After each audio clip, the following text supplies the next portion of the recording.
be doing the countdown.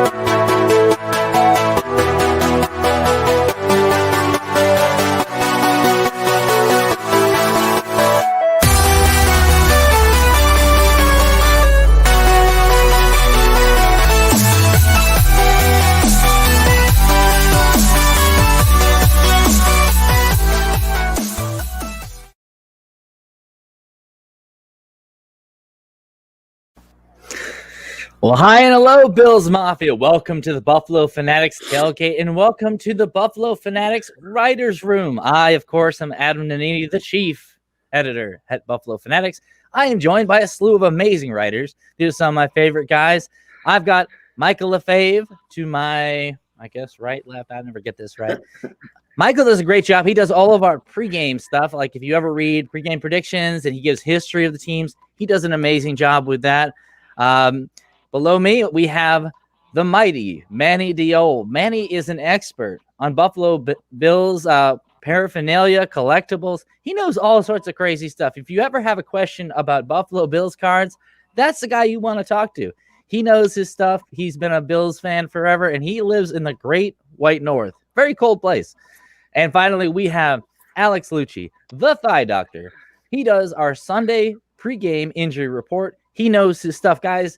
It's always interesting talking to Alex, you know, in our group chat. Whenever somebody goes down, he's quick with the takes. He's like, I know what that is. You know, I don't know how he does it, but it's amazing to hear. He scares me sometimes. So speaking of that, let's start with Alex. Welcome, Alex. Let's talk a minute about injuries. What are some injuries you're watching this week? Yeah, so the big ones that are questionable for today, we got Micah Hyde and Cody Ford. For Micah, we're not really sure what's going on. We know that he might have tweaked his ankle in practice on Thursday. He does have a history of some ankle sprains this year, but he's been able to bounce back week over week. So someone sprains their ankle on a Thursday, he's out on Friday in practice. I don't find that alarming because they're probably resting and icing. But with D. Marlowe out for Sunday, I don't see Micah sitting out this Sunday. I see him taking this stuff, getting out there and getting active.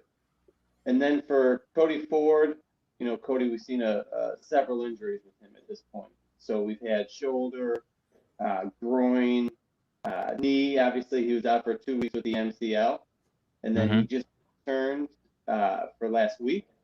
And then he rolled his ankle on the second drive, the second scoring drive of the Buffalo Bills. So Cody was able to get back and get a limited participation in the past two practices on Thursday and Friday. And I can also see him kind of taping it up and suiting up because it's just a low ankle sprain. Okay. Really quick, Alex, do you think Cody's injuries are going to warrant surgery in the offseason? Are these things we're kind of putting off that he might, get taken care of once the season ends? Yeah, not the knee, not the ankle, and not the groin. But the shoulder, We did see him in a harness. If you look at him last year, he definitely had a shoulder injury on the other side, which did require surgery in the offseason. So the fact that he was in a harness early in the year, you're looking at probably a labral tear in the opposite shoulder. I can't tell you if it's left or right now. I can't remember. I got it written down. But it's definitely the opposite shoulder that he had surgery on in the offseason. And that's something he definitely get cleaned up. Very common and guys to get these labels kind of cleaned up in the offseason. Okay. And guys, Alex's pregame injury report will be coming out right after this show. So you're going to want to check that out at thebuffalofanatics.com. He does amazing work. Michael, I want to ask you a question.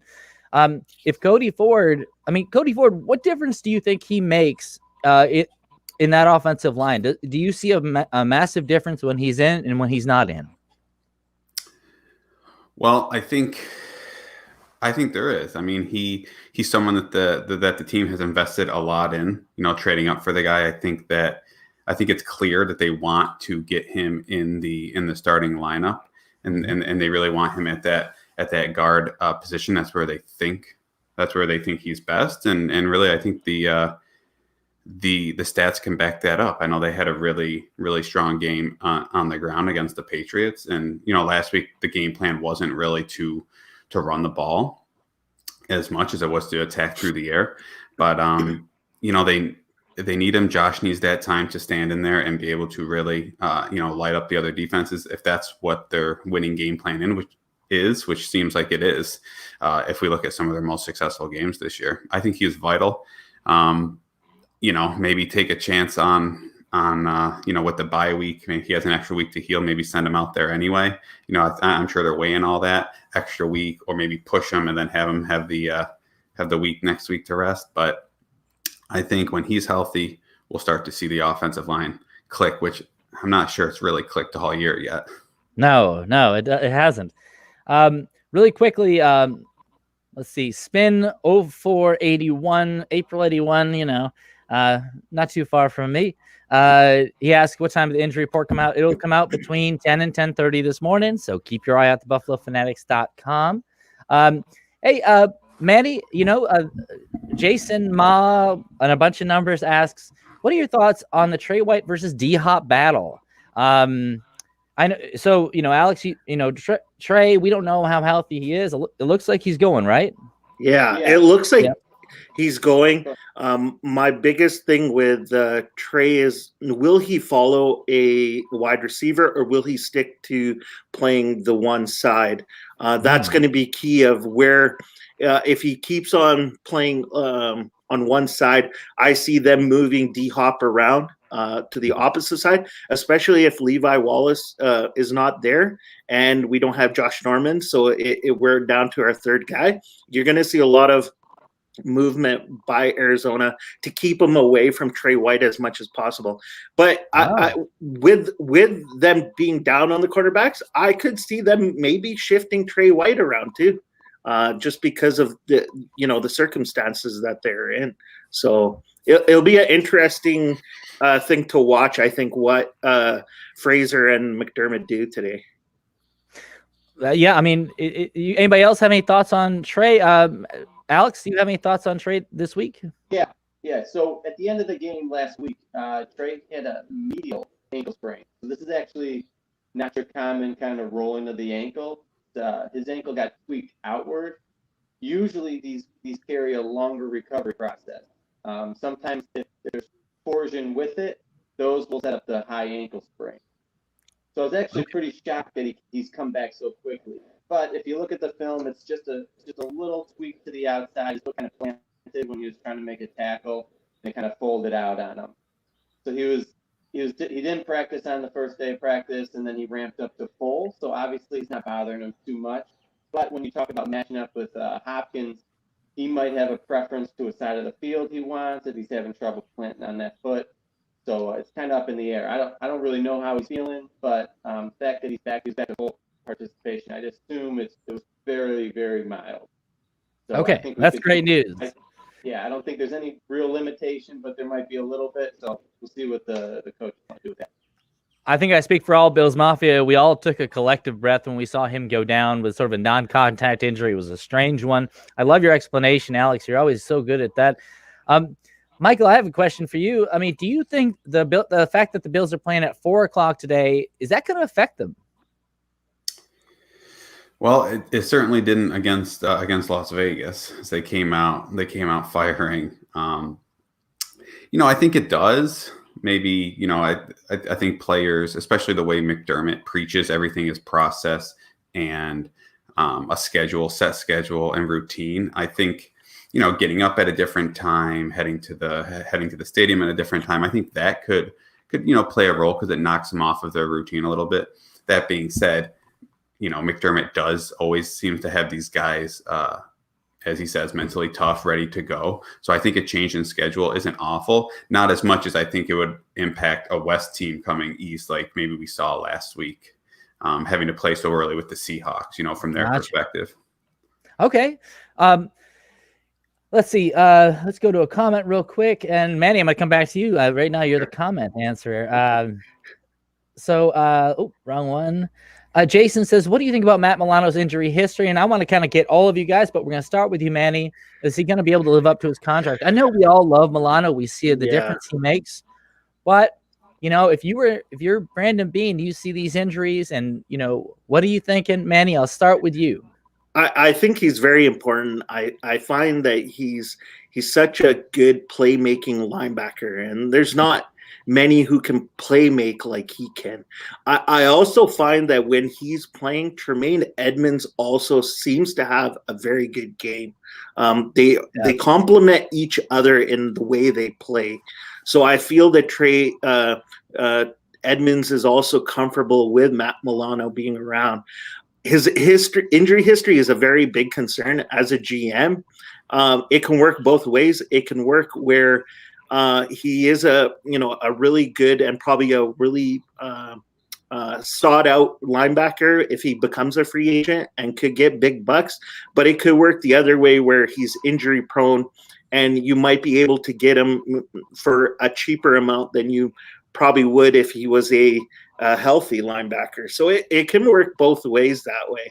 Okay. But I think he's important. But, as we've seen before, you can find a linebacker in a draft, a good deep draft, and find somebody who can, play like him. But obviously he is a very important part right now for this team. Hey, Michael, I'm going to follow up with you and Alex because you're the injury guy. I'm going to get you last on this one. Michael, what about you? What do you think? Do you pay Milano, or is this a real concern? Well, it's definitely a concern. I would also, I'm kind of in the middle on this. I'd probably offer him maybe like a prove it deal. You hate to say that to a guy who's been so productive and, don't want to disrespect what he's done on the field, but almost like hey, here's a 2-year deal, 1 or 2 year deal. Can you prove to us that, you can stay healthy? Because he, like Manny said, he does make such a difference, not only to, not for his play, but for the play of those around him. I think they had to at least make an attempt to keep him around. Mm-hmm. But there's not a decision that I'd want to make, for Brandon Beane there. No, it's a tough one. Really quick, Alex, before we come to you on that one, Super Chatter, Lance Nelson. Thank you, Lance. Why do you think the offense has been so feast or famine? Is it John Brown? Is he that big of a piece in this offense? How many points will the winner of today's game have to score? Let's focus on the John Brown point because we'll get to our predictions later. Thank you, Lance. Great question. So before we get to the John Brown one, really quick, Alex, if you can give us a real snappy response about Milano. Are you worried or not? What do you think? Yeah. Worried, no. I mean, the pec tear is probably a partial tear. Could he have surgery in the offseason to kind of fixate the whole muscle back? Absolutely. It's obviously something that he can kind of play through, but he just wasn't up to speed. That's kind of why they had to shut him down. Injury history, I think he had a broken fibula. He's had some soft tissue injuries like hamstring. I think he's had twice. And now he's got the pec. But listen, the big thing is contract-wise. You got two guys. They're not going to pay him both. They're not going to pay Tremaine and Milano. Milano, I love him. He's a catalyst. He's an X-factor out there. But he's 26. So if they're thinking they're going to pay Tremaine, I think they're going to let Milano walk. However, they do have a lot of contracts coming off. If there is enough salary cap, I could see them fitting him in with something like a 4 years, $12 million a year. If he wants more, I think they let him go. So I think that's up to the agent. See if they can hit something in the middle. Love to have him. Love the guy. But if he's looking at something like 15 to 16, this guy's going to go. If it's somewhere between 10 to 12, he stays. It's Lance Briggs, Brian Urlacher, Thomas Davis, Luke Kuechly. It's the same sort of defense. Let's get back to Lance's question. Is it John Brown? Is John Brown the reason the Bills' offense has been feast or famine? I mean, I've been a big believer in John Brown. I think he is the most important receiver, not the best, the most important receiver in this offense right now. Michael, why don't we start with you on this one? Why do you think the Bills' offense has been feast or famine? Well, something that I've seen floated the past week or two.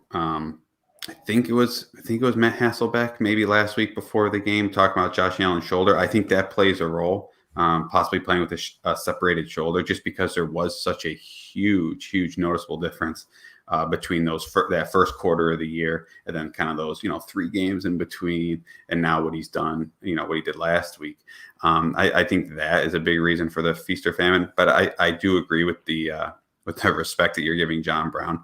I've heard some media outlets maybe suggest next year maybe let him go because of his cap hit. I'm not a fan of that. Maybe a restructure or something, because I would keep him around, and Beasley for that matter at all costs. Yeah, I mean, it's going to be tough. I mean, I don't envy Bean this offseason with that. Manny, what do you think? Why has the Bills' offense been feast or famine this season? I agree that it has a lot to do with Josh Allen than anything. Also, I've seen them kind of jump of what they want to do in the offense. I think that also, trying to keep it more consistent of what they want to do with the ball is important too. And you saw against Kansas City and Tennessee, they weren't sure. I don't think they were sure what they were trying to do, run the ball or throw the ball or at times. But going to John Brown, I've said it on my podcast before, I think he's the most important receiver on this team, and this team is so different without him there, because he provides that short game, fast, quick player. He's the guy who can come in, do a 5-in and catch that ball and probably outrun everybody else to get that first down, just like he did last week on that 3rd down and 16. That's exactly what they need him for, because there is nobody on that team right now that can do that. And that's why he's so important. Speaking of the offense, Alex, I want to hit you with a really good question from Jay Kyler. So sort of along these same lines about, we're figuring out this offense. What's up with the running back situation, or Jack, I'm sorry. And specifically Devin Singletary. We've seen Zach Moss getting more carries. We've even seen him in some pass protection roles when Singletary's been very good in pass protection and pretty good catching out of the backfield. What do you think about this situation with Singletary and Moss right now? Yeah, I think they're actually more all in on Moss at this point. I see him kind of fitting the mold that they want, someone who kind of can go north to south, similar to like a Frank Gore. But I know they love Devin. So Devin's a shifty guy. He can do a lot of things out of the backfield and receive. But I just don't see him ever being the real game breaker. He'll pick up chunk yards. He'll move the sticks. He's shifty. He obviously can kind of wiggle, get the extra yards. But I think Moss is kind of what they want. Someone who can go a little more north and south and kind of pound the rock. With that being said, he's obviously he's in there in passing situations, so he's got confidence in the coaches. And he also has shown that he can catch the ball. He had that nice sideline catch last week, where he dragged his toe. And I see moving forward, this is it's always going to be a share, because I think they like using with the committee. But I can see this kind of turning into like a 60-40, 65-35 kind of thing. Also, yeah, I mean, the Devin Singletary is just absent in the red zone, and I just think bringing in the Moss factor, that's just definitely going to tilt the swing it over to him more. I love that explanation. It's interesting you're talking about what the coaching staff prefers. Michael, a follow-up question on that one. Do you think that because of the injuries to the offensive line, particularly to the interior of the offensive line, Moss is more north-south style, prevents sort of like quick losses? Because, it seems like Singletary often wants to bounce it outside, and he's getting caught from behind. And I wonder if the reason Moss is being favored as well, to Alex's point, is because of the injuries at the offensive line and interior. And they're saying Moss's straight ahead style is going to prevent those, negative yards. Yeah, that's a great point. I think Moss's style does prevent those losses. I think the Bills and Brian Daboll like to move around the line a lot. A lot of guard pulls. So when you're moving people around mid game, guards going to center, stuff like that. I do think just go back to the basics, straightforward, north and south. Okay. Quick question for you guys. This is something we talked about. Really quick. We talked about the offensive line a little bit, and I have a question I've been wondering about all season. If we're talking about the best five, and that's something McDermott has talked about, and we haven't really had a healthy O-line all season. My question is, why isn't Nsekhe one of the best five? Now, I get you'd have to move Williams, or you'd have to shuffle things around. Nsekhe is definitely a tackle. I know he's a swing tackle, but I wonder sometimes, should he be considered in the top five? And why do you suppose he's not? Manny, I'm gonna start with you on this one. I honestly think it's a lot of to do with the guys they have right now, and they're playing their position. And I think that's the key thing, really, honestly. He's just outside of the rotation of what they need right now. I think if there were more injuries, you'd probably see him a little bit more. But, Williams, I think Williams has been one of the biggest surprises this year for the Bills. And when those guys are stepping up, there just isn't room for Ty. They don't need him to come in unless there's an injury to the position that he plays. And that's where I see them coming in, where he would come in. Other than that, he's fine as that guy that comes in through the rotation. Alex, sort of same question. What do you think? Yeah, if I remember correctly, Nsekhe plays better on the left side. So knowing that, we kind of got that locked down, I don't think they have the pressure to get him in there, obviously. And then I think they also like having him as the swing kind of guy, right? Mm-hmm. So they don't like putting him there. They like having him off the bench or to who's our swing interior. That's fair. Yeah, I mean, I also have, go ahead. I also have another point about Darrell Williams. Darrell Williams actually is a stud. So he dislocated his kneecap 2 years ago while in Carolina. He had surgery. He came back. He wasn't recovered fully. They put him on a prove-it 1-year contract. He struggled his year after surgery, and then they didn't re-sign him. We scooped him up. The man's 2 years post-operation now, and he's healthy. And he's back to his old self. So I think we actually got a gem there. So that's my thoughts on Darrell Williams. Yeah, that's a great point. People forget about Williams had some injury issues. Oh, it looks like Manny has some technical issues. He'll be back in a second. Michael, do you think that the Bills are hesitant to push Darrell Williams inside to guard? I mean, obviously we want him on the field.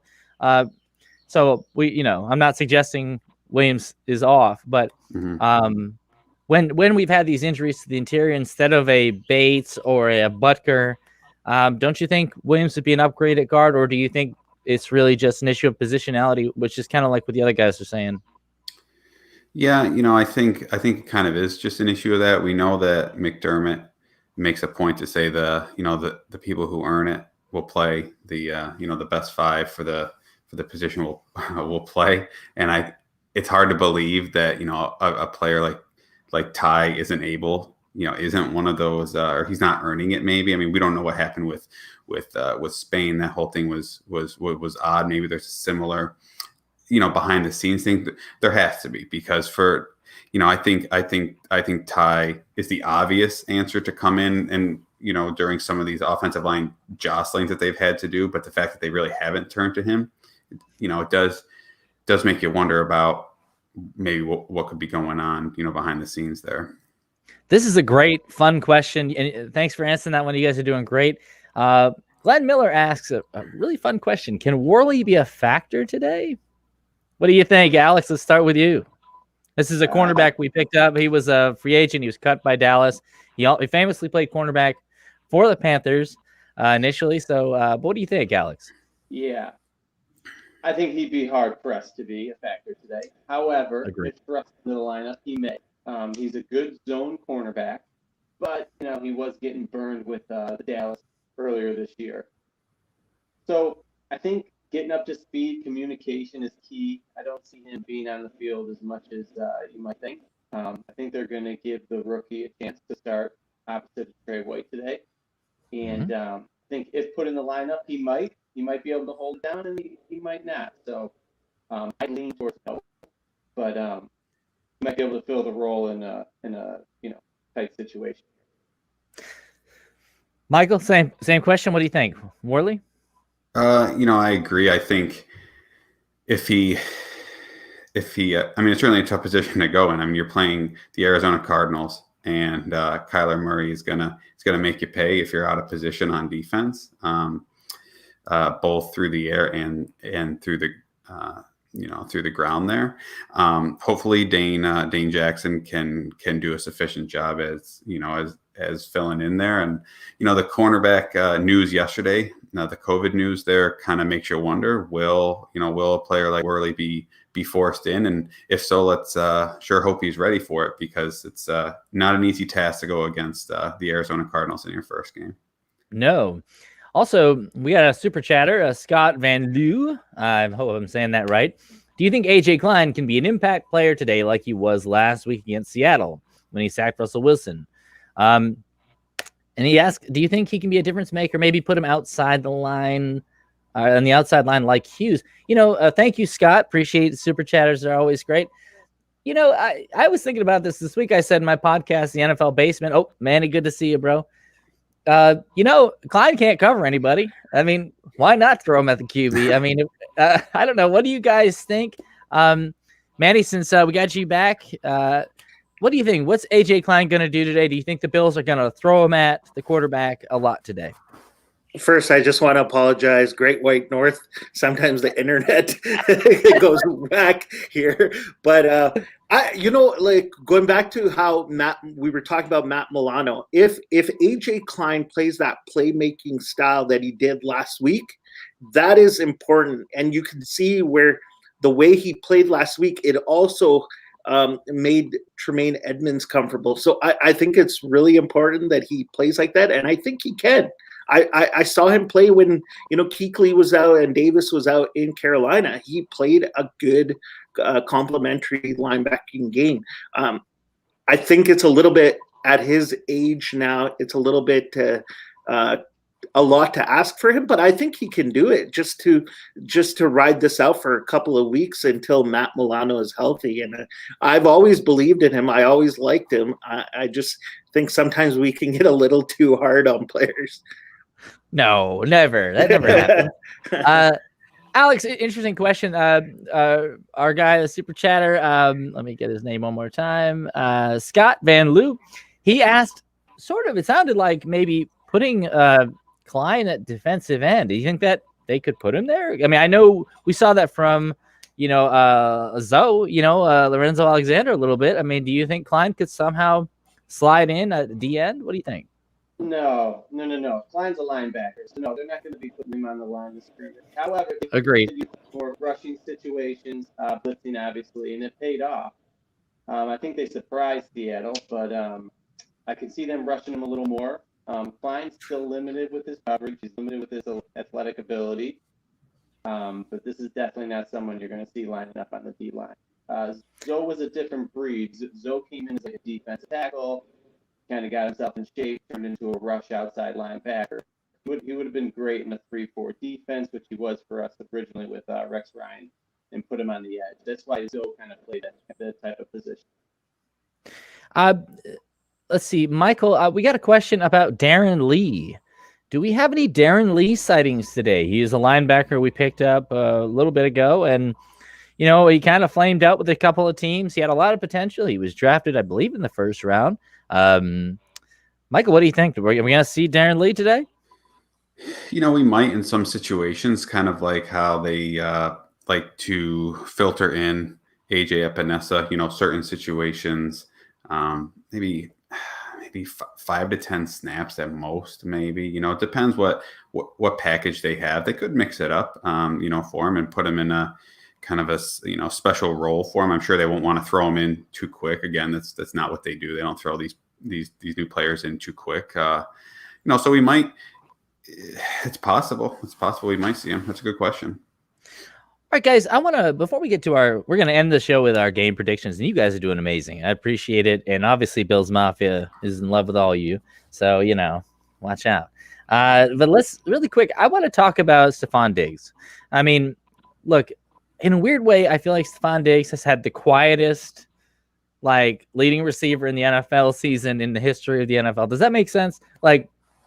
He's on this team with a lot of playmakers.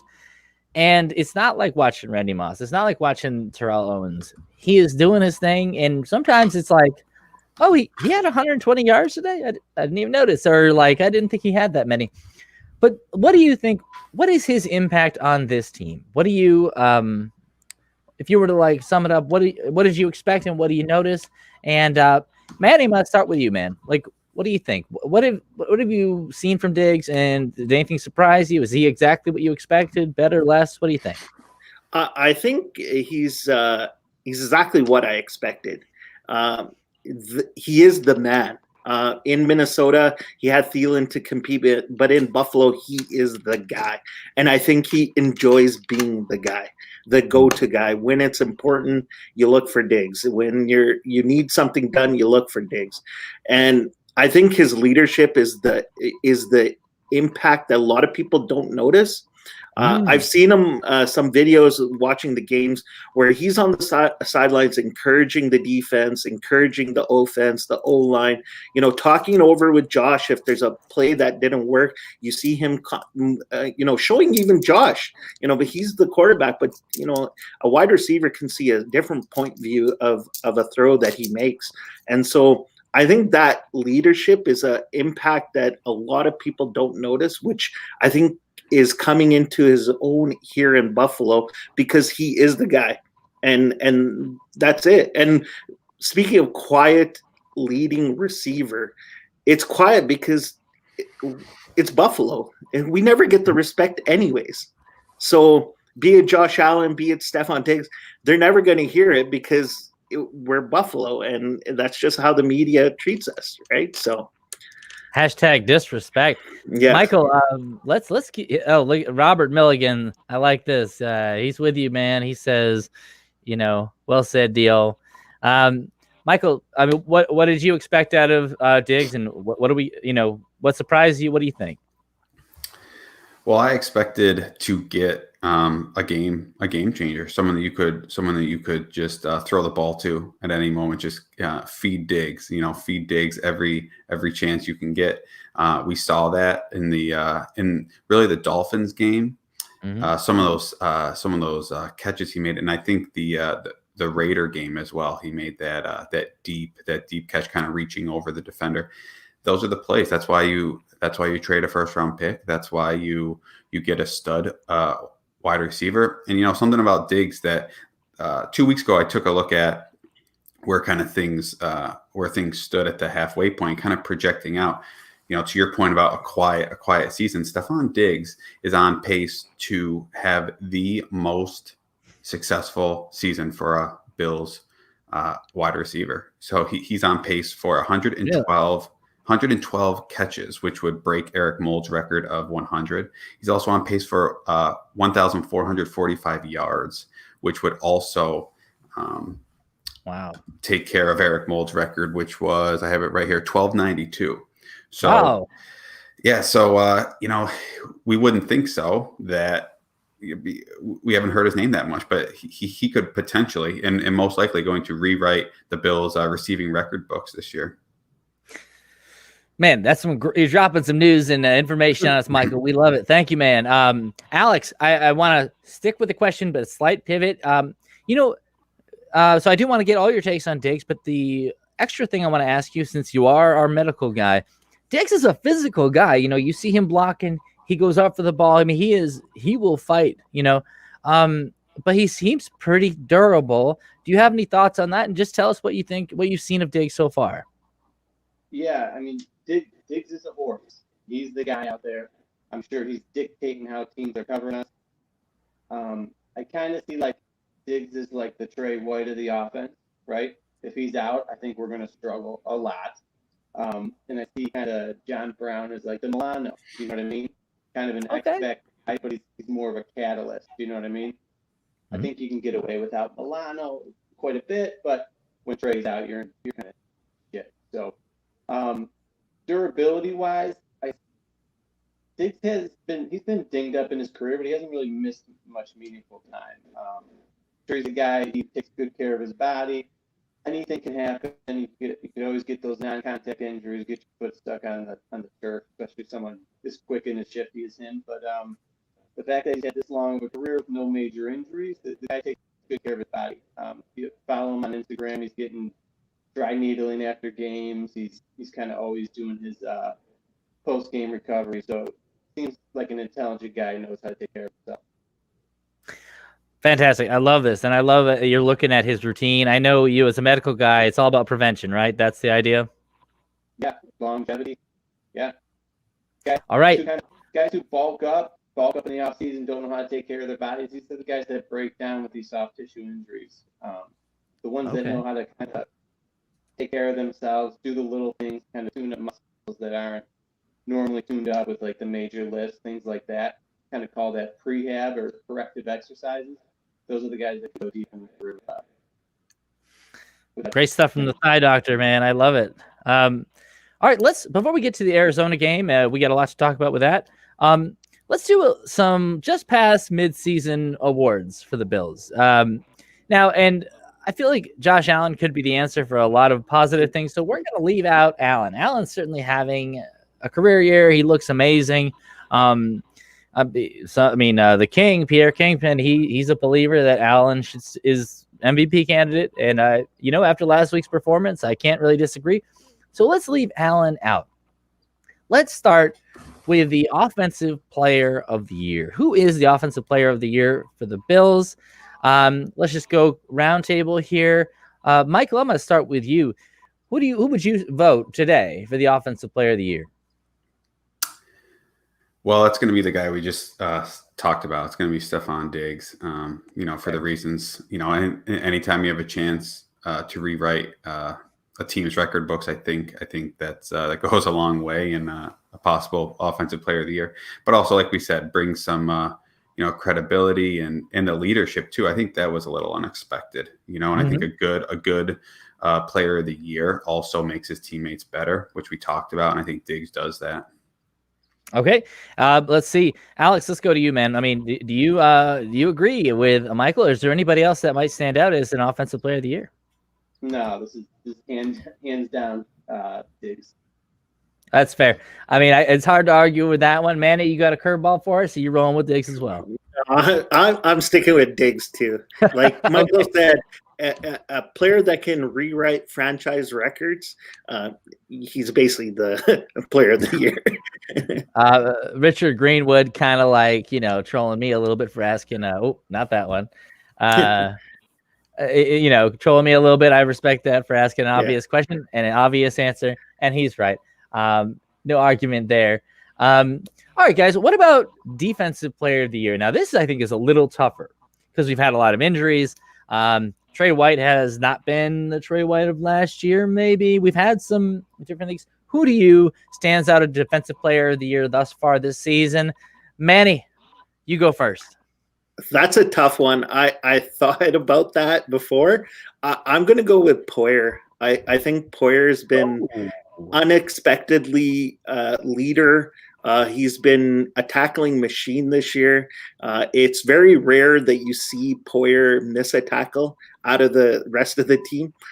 He's been stout. He's been not hurt. He's been there and he's making plays. I thought about it overall. I think he's overall been the most consistent defensive player on the Bills right now. All right, Alex, same question. I love the Poyer answer. It wasn't what I was expecting, but Manny's always bringing the spicy hot wing takes. Alex, who you got? Yeah, I think Poyer is a great option. And if there's 1A, the 1B would be Jerry Hughes. Okay. Jerry's kind of off the charts with his pass rush win rate. It hasn't produced a ton of sacks right now, but he has had a couple game-changing plays. The fact that he's getting pressure on the quarterback, it usually will make it easier on the rest of the D-line and the defense. And I think he's playing at an extremely high level. If those kind of win rates start producing more real statistics, I mean, we're looking at definitely a Pro Bowl player here and leader of the defense. All right, and Michael, same question. Do you got anybody else, or is it going to be Hughes or Poyer? What do you think? Yeah, I was thinking Jerry Hughes as well. Really, these past 3 games during their 3-game win streak, he's really come alive. 4 sacks in these last 3 games. Had the forced fumble last week. He and this is he was a pleasant surprise this year. Not that I ever thought he was going to be, a bad player by any means. He's always been consistent, but it really seems like this year he has stepped it up another level, which is a surprise considering he is getting up there in age. But if he's able to turn on the gas for an extra level, hopefully he can do it all year. But I'd say at this point, halfway, I'm thinking Jerry Hughes. All right, guys, here's a fun one. And I'm going to let this be a little bit loose. You can, for example, take a player that, is new to the team if you like. But comeback player of the year. Is somebody showing up that you're like, I wasn't sure about, who is the comeback player of the year for you guys? Alex, I'm going to start with you on this one since you know all about when guys go out as our injury guy. What do you think? Who would you pick right now? And it could be offense or defense. Who is our comeback player of the year so far in 2020? Yeah, so we touched on him a little earlier. I think, listen, Diggs, Allen, all the stats they're putting up. What do you think is allowing this to happen? And it's the pass protection. Okay, so they may have had some struggles in the run game, but they are holding up at the tackles. And you could definitely put your finger on Darrell Williams, someone who kind of had an injury 2 years ago, really bad PFF stats. He was tossed in as guard, and he was looked very down upon. So then he comes here, put him at right tackle, and he is just holding it down. He is an anchor, and I think he's someone who you might really want to extend after this year. You kind of get him under a $10 million a year contract. Well, boy, that's man. Again, I don't envy Bean after this season. Michael, do you have anyone else besides Darrell Williams, or is he just the obvious you have to pick him answer? Well, I do like Darrell Williams on the offensive side for that one. For the defensive side, I was maybe a little controversial, but I was actually thinking Poyer a little bit. Not that Jordan Poyer was awful last year, but I just think the level that he's taken it to this year. I mean, last week the interception, very similar to the Micah Hyde interception against the Patriots from week 4 last year, where he kind of baited Tom Brady into that throw. It almost looked identical. Same end zone, same side of that end zone there in the stadium, where he kind of broke off at the last minute, kind of baited him to make that throw, and then made that nice leaping catch. I like what Jordan Poyer is doing a lot this year. Again, it's not like he was a weakness last year, but especially on that defense, which didn't have many weaknesses last year. But I'm a big fan of what Jordan Poyer is doing this year. I love that take. I mean, man, that's good. I wouldn't have thought of Poyer as sort of like comeback player or most improved, that sort of thing. Obviously you could make an argument. Some people in the comments are saying Josh Allen is the most improved or whatnot, depending on what term we're using. Manny, I want to hear from you, man. You always got some interesting takes. Who would you take as the comeback or most improved, I suppose, player of the year? Well, the obvious answer is Josh Allen. Right, coming from 50% to set the high 60s or 70s, wherever he is right now, is such a big improvement that he's the obvious answer. But I kind of go with Darrell Williams as well. I think what he has brought to that front five is some stability, and he's been a constant. He's been phenomenal. Every time I see him, he's making sure that Allen has the time and place to make those improvements. If we're talking about Allen's improvements, a lot of his improvements have to do with that front line. If that front line is not that good, he doesn't have time to make those plays that he's making. Yeah, so right. They complement each other. So I would say the front line as an overall, Darrell Williams and Josh Allen, they complement each other. Without each other, they're not going to improve. Man, great stuff. All right, guys, we are going to now turn to Arizona. We are playing Arizona. It's 4:05 p.m. Arizona's an interesting team. Michael, you do the pregame stuff. Why don't you warm us up? Tell us a little bit about this game. Give us a primer, maybe their history and what we should be thinking about. Let's get this rolling. Yeah, let's start with some history, which I always like to dive into a little bit in the pregame article. So I think it's fun to play these NFC teams. You only get them once every 4 years. So history maybe doesn't mean as much as some of it does. as it usually does with like a division opponent or a conference opponent. But the Bills have had some success against the Cardinals in their last 5. They've won 4 of them. Some notable ones I mentioned in the article was the infamous Trent Edwards injury, which kind of felt like changed the entire path of his career. That game was in Arizona. The last time they played, I've seen the highlight on Twitter a bunch this week. It was a home game. Aaron Williams recovered a blocked field goal back for a touchdown. So there always seems to be these memorable individual plays in these games. One thing I will mention, though, that's interesting about these NFC matchups is that Sean McDermott, and I wrote about this as well, really does a good job against NFC teams. He's played 14 out of the 16 NFC teams at this point, and he is 9-5. He's 9-5 against the NFC opponents. The only 2 he hasn't played, obviously, Arizona today, and then the 49ers he'll play on Monday Night Football here in December.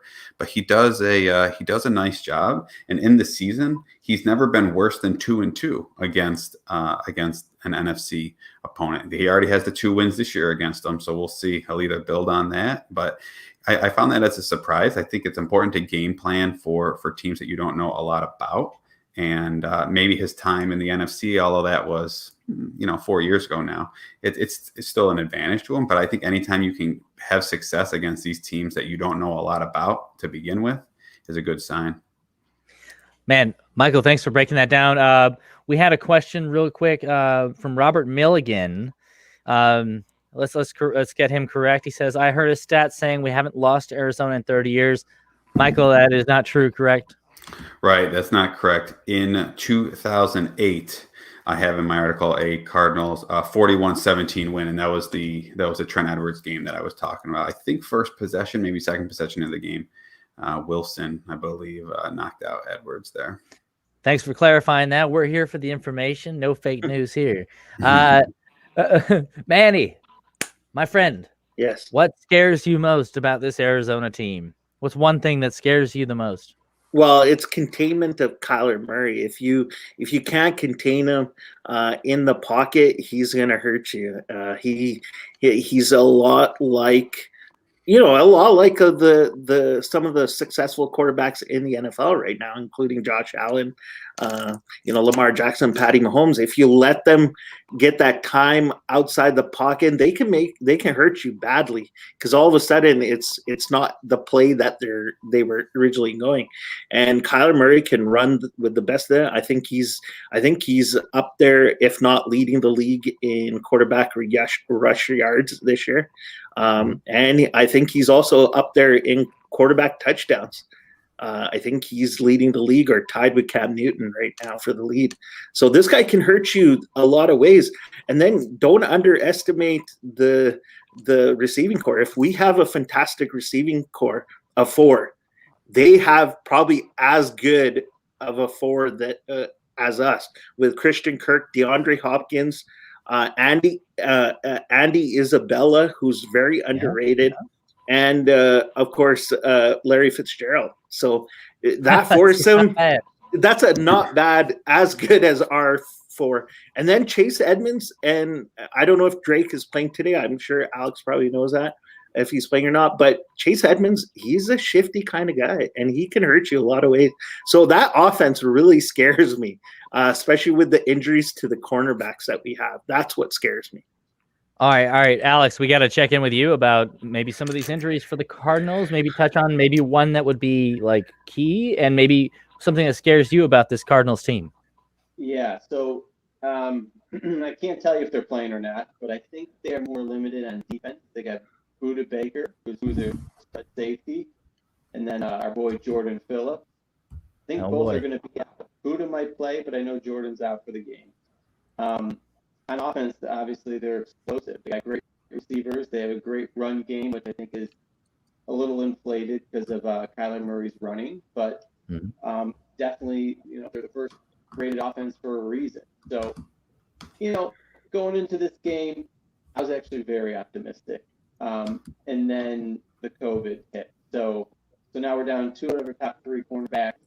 We're down our 3rd safety. Hyde's obviously sprained his ankle in practice. Dawson Knox came back from a calf injury, but now his counterpart, Tyler Cross, is going to be out for COVID as well. So that's a really big hit, and it's not just a big hit. If this happened on Monday, it's an extra big hit because it hits on a Saturday after the whole game plan's been put in. Basically, before the team got on the plane, they're like, okay, you four can now come. So are we doing predictions? Because I'm such a homer. I'm picking 31-27. Well, all right, well, hold on. We're getting there real quick. But I hear you. And, yeah, I think the COVID stuff and, who we're going to be missing today, that's going to hurt. But, Michael, we've heard about Kyler Murray and his explosiveness. I'm curious, do you think we can contain him? Can we contain Kyler Murray's scrambling ability? Do we have the speed on defense to do so? Yeah, I think they do. And more importantly than maybe not more importantly, but equally as important on defense, we have the coaching, which I think plays a role. I'm thinking back to last year's game against the Ravens, where the Bills, coming into that game, Lamar Jackson was just absolutely on fire. I mean, he was about to be named MVP, and the Bills really did a phenomenal job of shutting down and limiting the damage of Lamar Jackson. They seem to be very good at that. Sean McDermott and Leslie Frazier do an excellent job.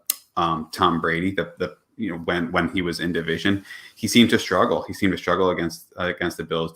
They could knock him around a bit, make him uncomfortable. And even this year, Patrick Mahomes, they clearly had a game plan to not let Mahomes just absolutely light you up, and they did that. Obviously they got burned on the ground because of it, but if you look at the stat lines of some of these prolific quarterbacks, Jackson, Brady, Mahomes, they don't.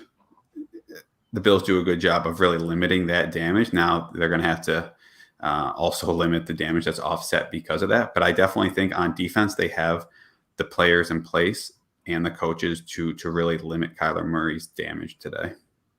All right, Michael, fantastic answer. I love your take on the history with McDermott on defense and how he has limited big play quarterbacks.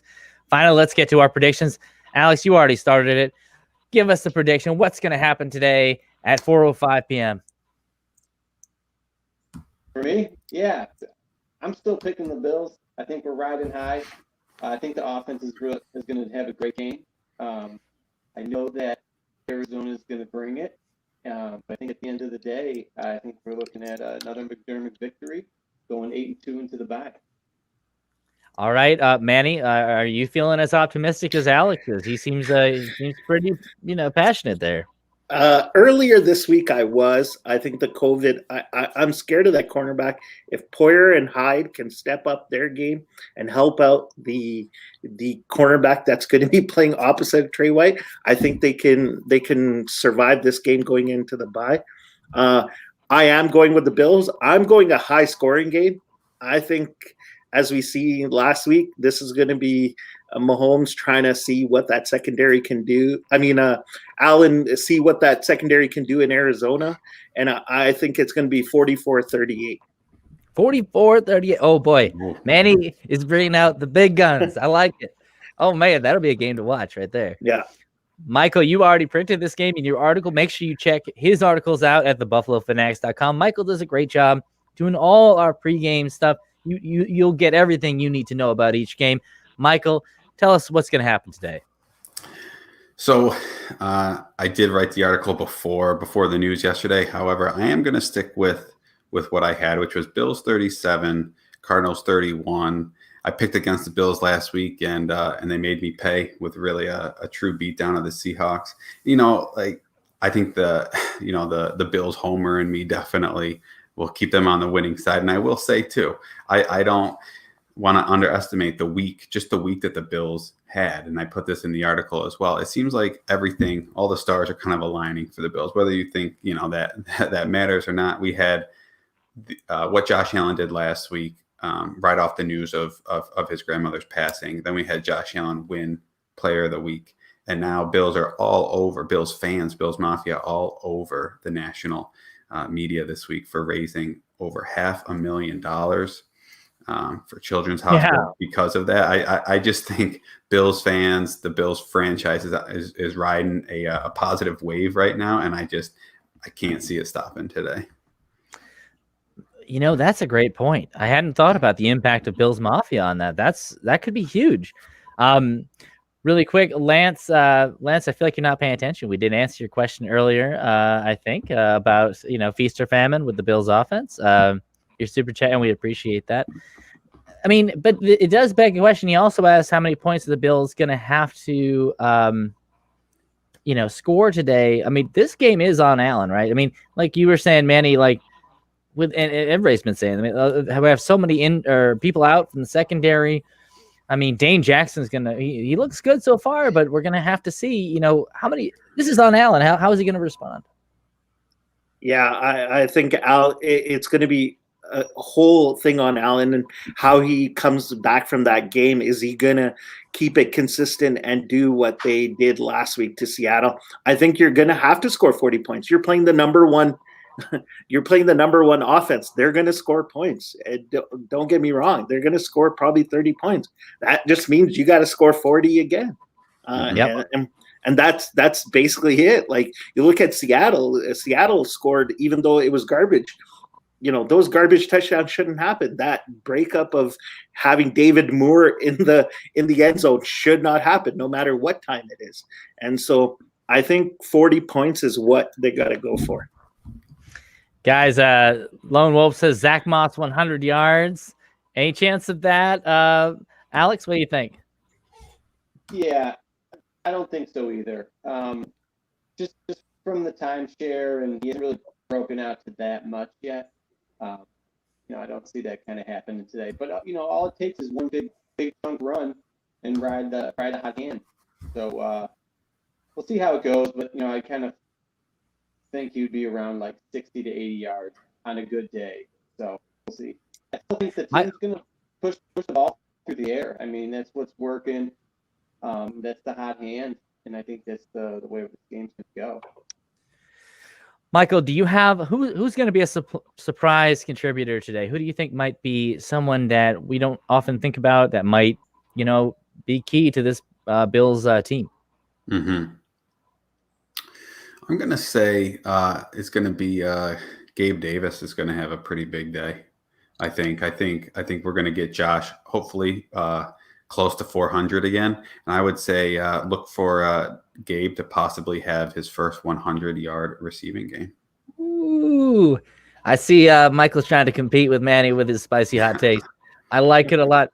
I say watch out for AJ Epinesa. I feel like that kid might be ready to pop. I like that kid. I'm excited about him. We'll see, though, and hopefully we can contain. Guys, you guys have been so fantastic. I love the writers' room. I'm so proud of my writers. Really quick, tell people about where they can find you and, what you're doing for Buffalo Fanatics. Alex, let's start with you. Go ahead and let the people know. They want to know. Yeah, so I'm writing about injuries. I think my main piece would be your Sunday morning predictions on who's active, who's not. And I also give a rundown of any guys listed on the injury report for the week. If a big injury pops up, I'll always jump in. Like we had a Josh Allen article when he separated his shoulder. I think we predicted that injury pretty well. And besides that, we also have our boy Gage. He puts out a report more in the middle of the week in regards to the. Yeah, you guys tag team. I think we have some of the best injury coverage in Bills Mafia. Michael, where can the people find you, real quick? Yeah, you can find me. You see my handle up there, I believe, underneath me at @m_Lefave. And like Adam mentioned, doing all the pregame work, history, and keys to the game for you guys. It's been fun, and looking forward to second half of the year here. And then we have Manny Diol, our representative from Strange Brew, the Great White North. Manny, what are you doing, and how can people find you? You can find me. My handle's down there at the Mighty Diol on Twitter. You can find me on Instagram at Manraj Diol as well. Basically, like you stated at the beginning, Adam, I write a lot of memorabilia, cards, articles. I also here and there write some emotional posts, That's true. talking about fans and stuff like that. So it's a mixed bag of that stuff. And also, as you guys know, I got converted from writing to being a podcaster as well. And me and Casey also run the weekly betting and fantasy podcast, Buff City. So. All right, guys. Well, thanks so much. You guys were great. You look amazing. We're showing those podcasters up. They dress like bums. Let's be honest. We writers, we bring a little class and some swag to this game. Yes. Looking sexy. Bills Mafia knows it. But I think we're about to be switched out of jealousy. But the Buffalo Fanatics Writers Room will be back at you next week at 9 a.m. We may have a whole new crop of writers. But thank you all for being here, guys.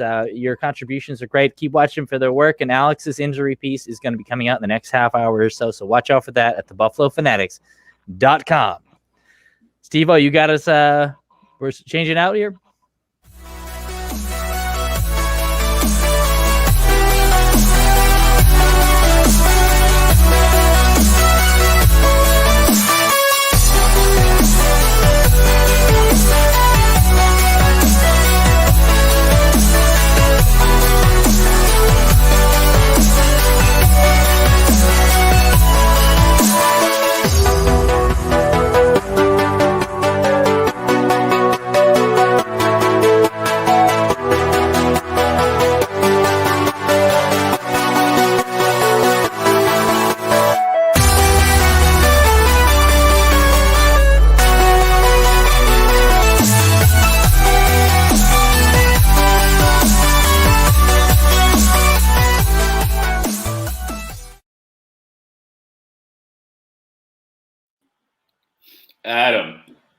Adam said that the podcasters dress like bums.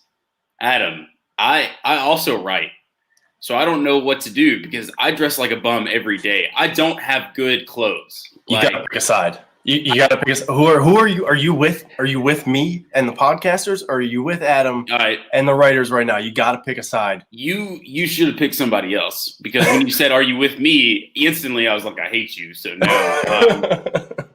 No, the writers are right. Adam, man, y'all are looking fresh to death today. I normally don't see Manny with his hair down. He let his hair down. He let it flow. I loved it. It was awesome, man. That's a great addition to the tailgate. I absolutely love that. I really do. But yeah, man, I'm ready to go. Wife's been gone all weekend. I've got my coffee cup all set. You've had a long week. It's been bad, dude. It's been real bad. I don't know if you can tell. I don't know. Like, we've been texting off and on, but I've been out of it, dude. Oh no, I could tell.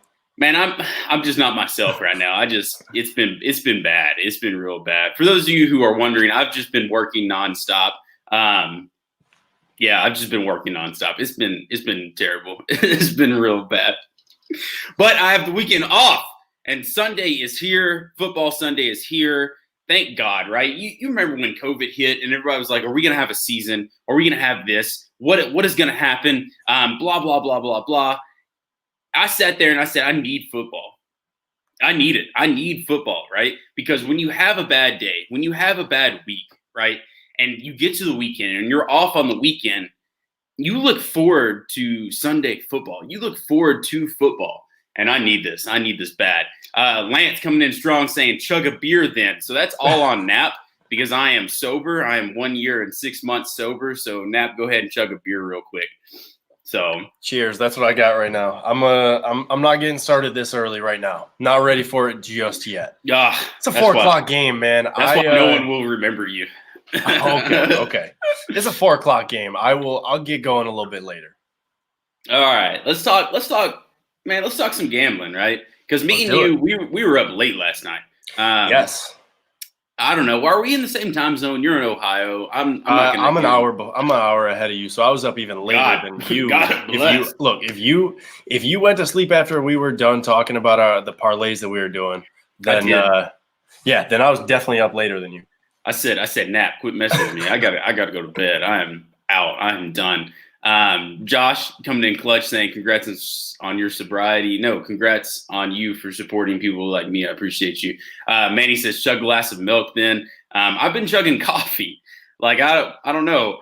Like, do you drink milk, Nap? Like, just out of curiosity, do you just go and get a cold glass of milk? Do you just do that? My family grew up with like almond milk and whatnot, so I don't even drink regular milk. Almond milk? Almond milk, yeah, man. That's what my parents did. That's what I do now. It's just what I feel. That's just what I feel is normal for me at this point. Everybody else is probably like, yo, you're so weird.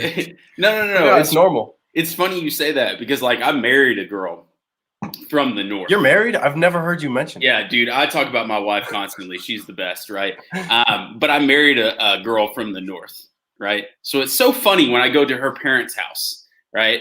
And they have portions, right? And I don't know if you know this, but down in the South, we ain't got portions. Like, it goes on the plate and you eat it, right? Hey, that's how I work it. Well, that's how you work it, right? Yeah. But you mentioned almond milk. Like, we'll go to the grocery store and like they have milk from everything now. Like, whatever happened to just 2% in the big giant gallon, right? Whatever happened to that? But anyways, I've never bought like a full gallon of milk or anything like that. Never done it. Really? Yeah. I don't now. You know, when you get your own place and like you're grocery shopping, like I don't like milk is not in, like, it's just not in my fridge. Now almond milk is, and like I'm sure there's some other weird milk that my wife buys. I don't know. She buys a lot of weird stuff that I have nothing. Like, we didn't have bread for the longest time because like I used to like go through like 3 loaves of bread like a week. I'd be making sandwiches and whatnot. And then, you know, I'm married now and she's like, we don't need bread. Why do you need to make sandwiches every 5 minutes? So, oh, well, anyways, let's talk gambling, right? Let's do it. Let's talk gambling. Lance, congrats on marrying a girl. You know, that's awesome. Let's see. We talked about a couple of different things, and I want to go through a parlay. The first parlay I want to talk about is our parlay, right? Yes. Which is, which by the way, this one. I like this one a lot, by the way. Like, this was something that the more I think about it, the more I like it. So I'm in a big giant group message with a lot of gamblers, a lot of degenerates, as I call it. And they're awesome guys. I've known a couple of them for a while. But there is a bet, right? I always send them my bets, right? And they are always asking me questions. And what we do is we ride the hot hand, right? Whoever is winning, we ride with them. As soon as they start losing, they start fading that person, going against his picks. Like the past 2 weeks, I've been on a losing streak. So I've been getting faded, right? And people have been just, boom, like fading me, which is awesome. Great. They're winning money. I'm losing money, right? But this is a bet that I sent them, and they were like, oh, now hold up now. I like this bet, right? And basically what the bet says is it's Buffalo Bills money line, right? Which for those who are curious about some gambling, the money line is basically saying that we think Buffalo is going to win no matter what. They could win by 1 point. They could win by half a point. They could win just barely, right? They could win by 40. It just means that they are going to win straight up, right? So we have Buffalo Bills money line. We have Gabriel Davis anytime touchdown scorer, and we'll get to that in 1 minute. Then we have Christian Kirk anytime touchdown scorer. So what those means is that they're going to score a touchdown anytime, right? If the game goes into overtime and one of them scores a touchdown, still win. It doesn't matter, right? Then we have Josh Allen over 299.5 passing yards, which everybody can kind of guess what that means. He just has to get 300 yards and you win that. And then Kyler Murray over 274.5 passing yards, right? So Nap positioned this bet for me last night. He put in $10. We put in $10. BF put in $10, right? So the total wager is $20, right? The odds are pretty high of this all hitting. And the max win is $1,500, right? It's a really good bet, and you got to consider everything surrounding it. The Bills right now, like the Bills look good. I think Arizona is a little overrated. People are talking about how great their defense is, when in reality their defense is not like it's not better than the Bills overall. Like the entire year, statistically, they're not a very good defense. So the Bills have an advantage there.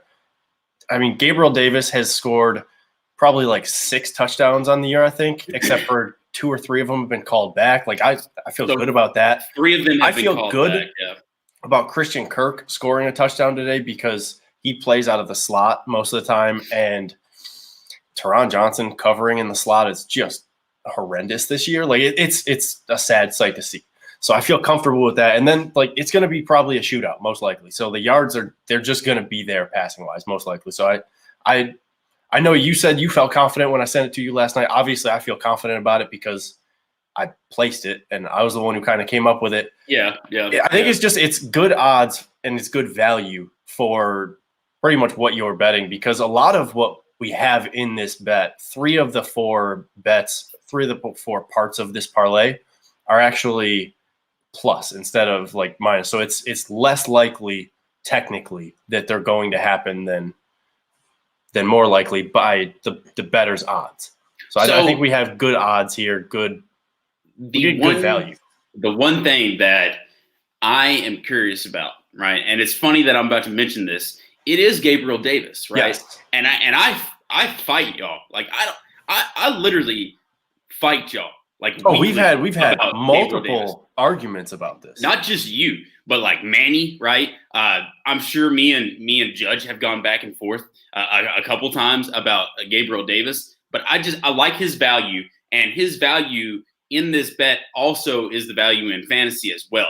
I've been saying that he's a good flex starter in fantasy, and I've been getting killed by it. But we mentioned the 3 touchdowns that get pulled back, right? And it's stupid things that keeps getting pulled. It's always penalties, right, that kills him, right? Josh Allen, you pointed out last night when I said, hey, why Gabriel Davis? I want to get your thoughts on Gabriel Davis. You said that he seems to be targeted a lot in the red zone. I 100% agree with you, and he should. He's a big body receiver. He should be getting targeted in the red zone. There's tons of plays where he is not necessarily in the red zone. We can do even from the 30 to the 20, that little soft spot before they hit the red zone. He's also being targeted there. There's tons of plays where he's being targeted there to use his big body and get into the end zone. And all of a sudden penalties pull back, blah, blah, blah. He finally got his touchdown last week, which was awesome. His fantasy value last week was great, by the way. So I like him, and his odds were not that bad to score a touchdown. Now, Christian Kirk, on the other hand, is a guy that I've just been like, anytime Arizona plays, I always do Kyler Murray over his passing yards. I do him I normally do Arizona money line, and then I do Christian Kirk anytime touchdown score, right? Last week I did that. I bet $25, and it came down to a field goal, and I lost the bet, but Christian Kirk got in, right?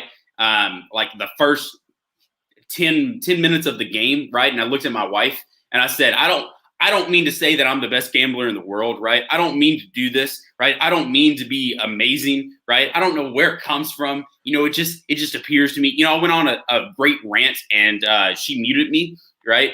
In the car. As she you should have, yeah. Yeah, she muted me. Rightfully so. She made the right call there. And then of course the money line did not hit, so I did not win any money, which was upsetting. But this right here, I believe, can be a good bet, like a good solid bet. Now, for those of you at home who are like, well, I don't want to put $20 on it because I don't want to lose $20. That's fine. You ain't got to, right? You ain't even got to do this bet. But even if you put $5 down, that's why I like gambling. You can turn $5 into $105. You can do that. So that's a good bet that I personally like. In terms of this, I don't know if we have Steve in the background producing like the full show or not. I really don't know. But if he is there, can we pull up Chad Cooper's comment that he put in? Because it kind of pertains to what we were just talking about. He said, I'm putting Christian Kirk as my flex. Should I feel guilty? No. There we go. Perfect. Yeah, no, not at all. This is when you're playing fantasy football, and same thing with gambling. You got to separate what you're doing from your fandom. Last week, I had Russell Wilson, I had DK Metcalf, I had DJ Dallas playing. Like, you have to play the guys who are going to get points. DJ Dallas, the running back, replacing Chris Carson. This week, I'm also playing Christian Kirk in my flex. Like, I'm playing the guys who are going to most likely get points. And just because you're playing one player from the opposing team doesn't mean you're rooting for that team to win. You're just like, look, I just want him to have a good enough day to get me points. Yeah. And I still want the Bills to win. But like, especially in a game like this where there's going to be yards gained on both sides, there's going to be points scored on both sides. It doesn't hurt to just be like, look, I know that's going to happen. Let me just have my guy be the one who scores for the other team. It's like, that's okay. You're not rooting for the other team to win.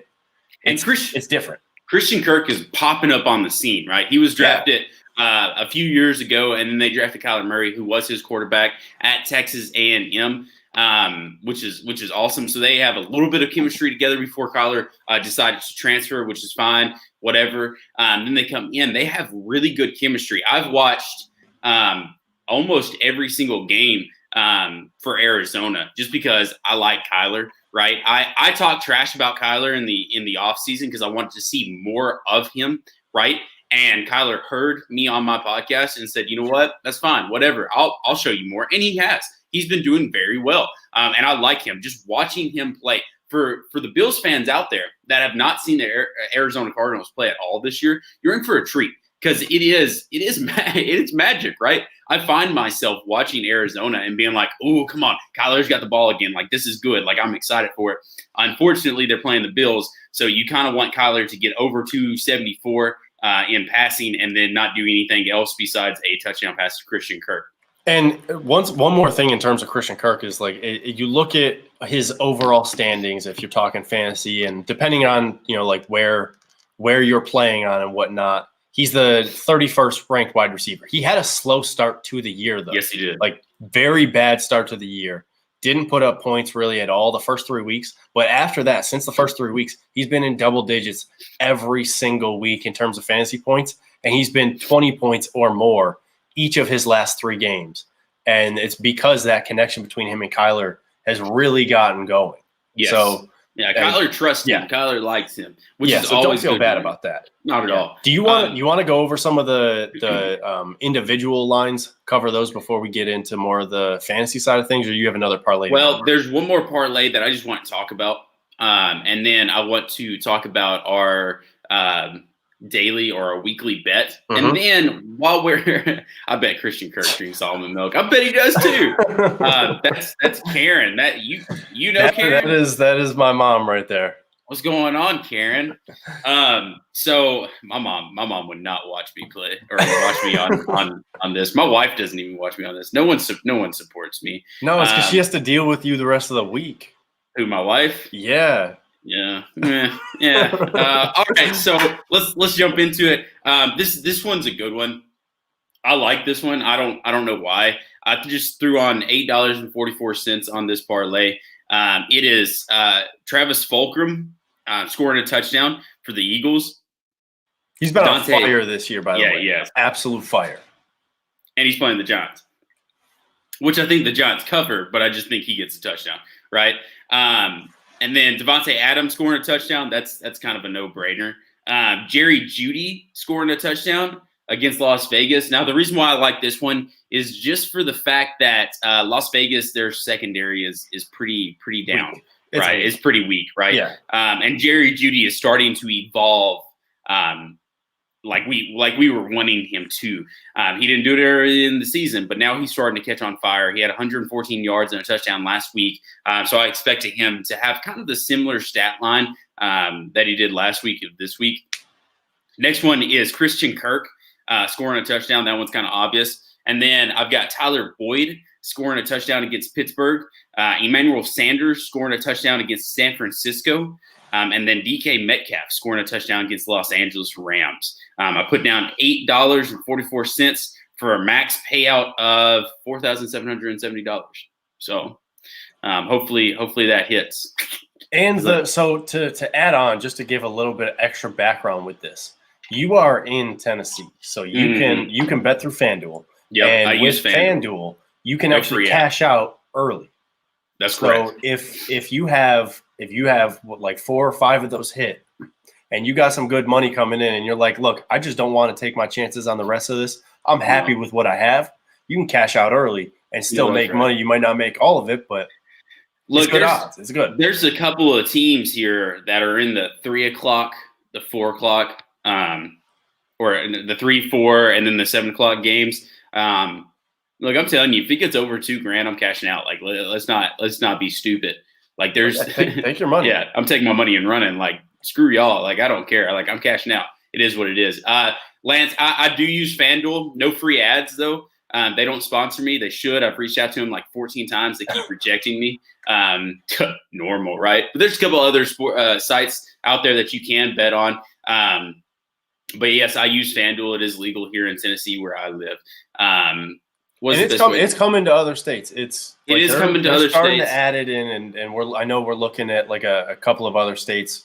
I think within the year they're looking at adding like 4 or 5 more states to the list, and obviously that's just going to keep growing. So it is hard to tell you where to bet your money, just because a lot of the sites are not legal sites. They're offshore gambling sites. A lot of people have been having issues getting their money from these offshore sites. So it's hard to tell you. What I would just say is I would Google, I would research before you put your money into any site.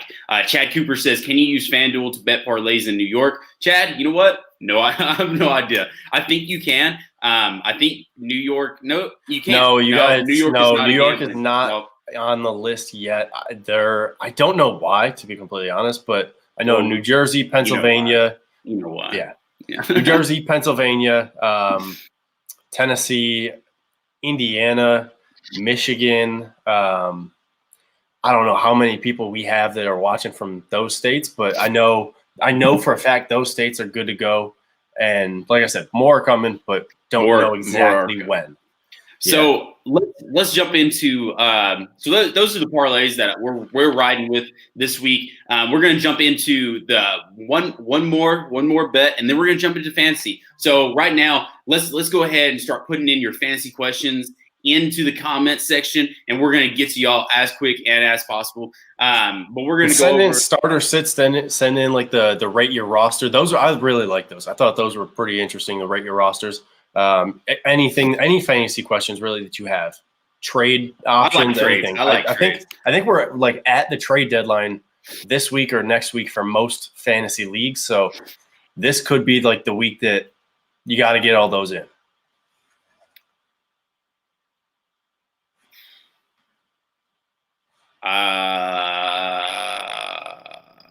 I like Dobbins myself. My own personal preference. I know he hasn't been too hot this year because they spread the ball around a lot, but I just have a good feeling about Dobbins going forward.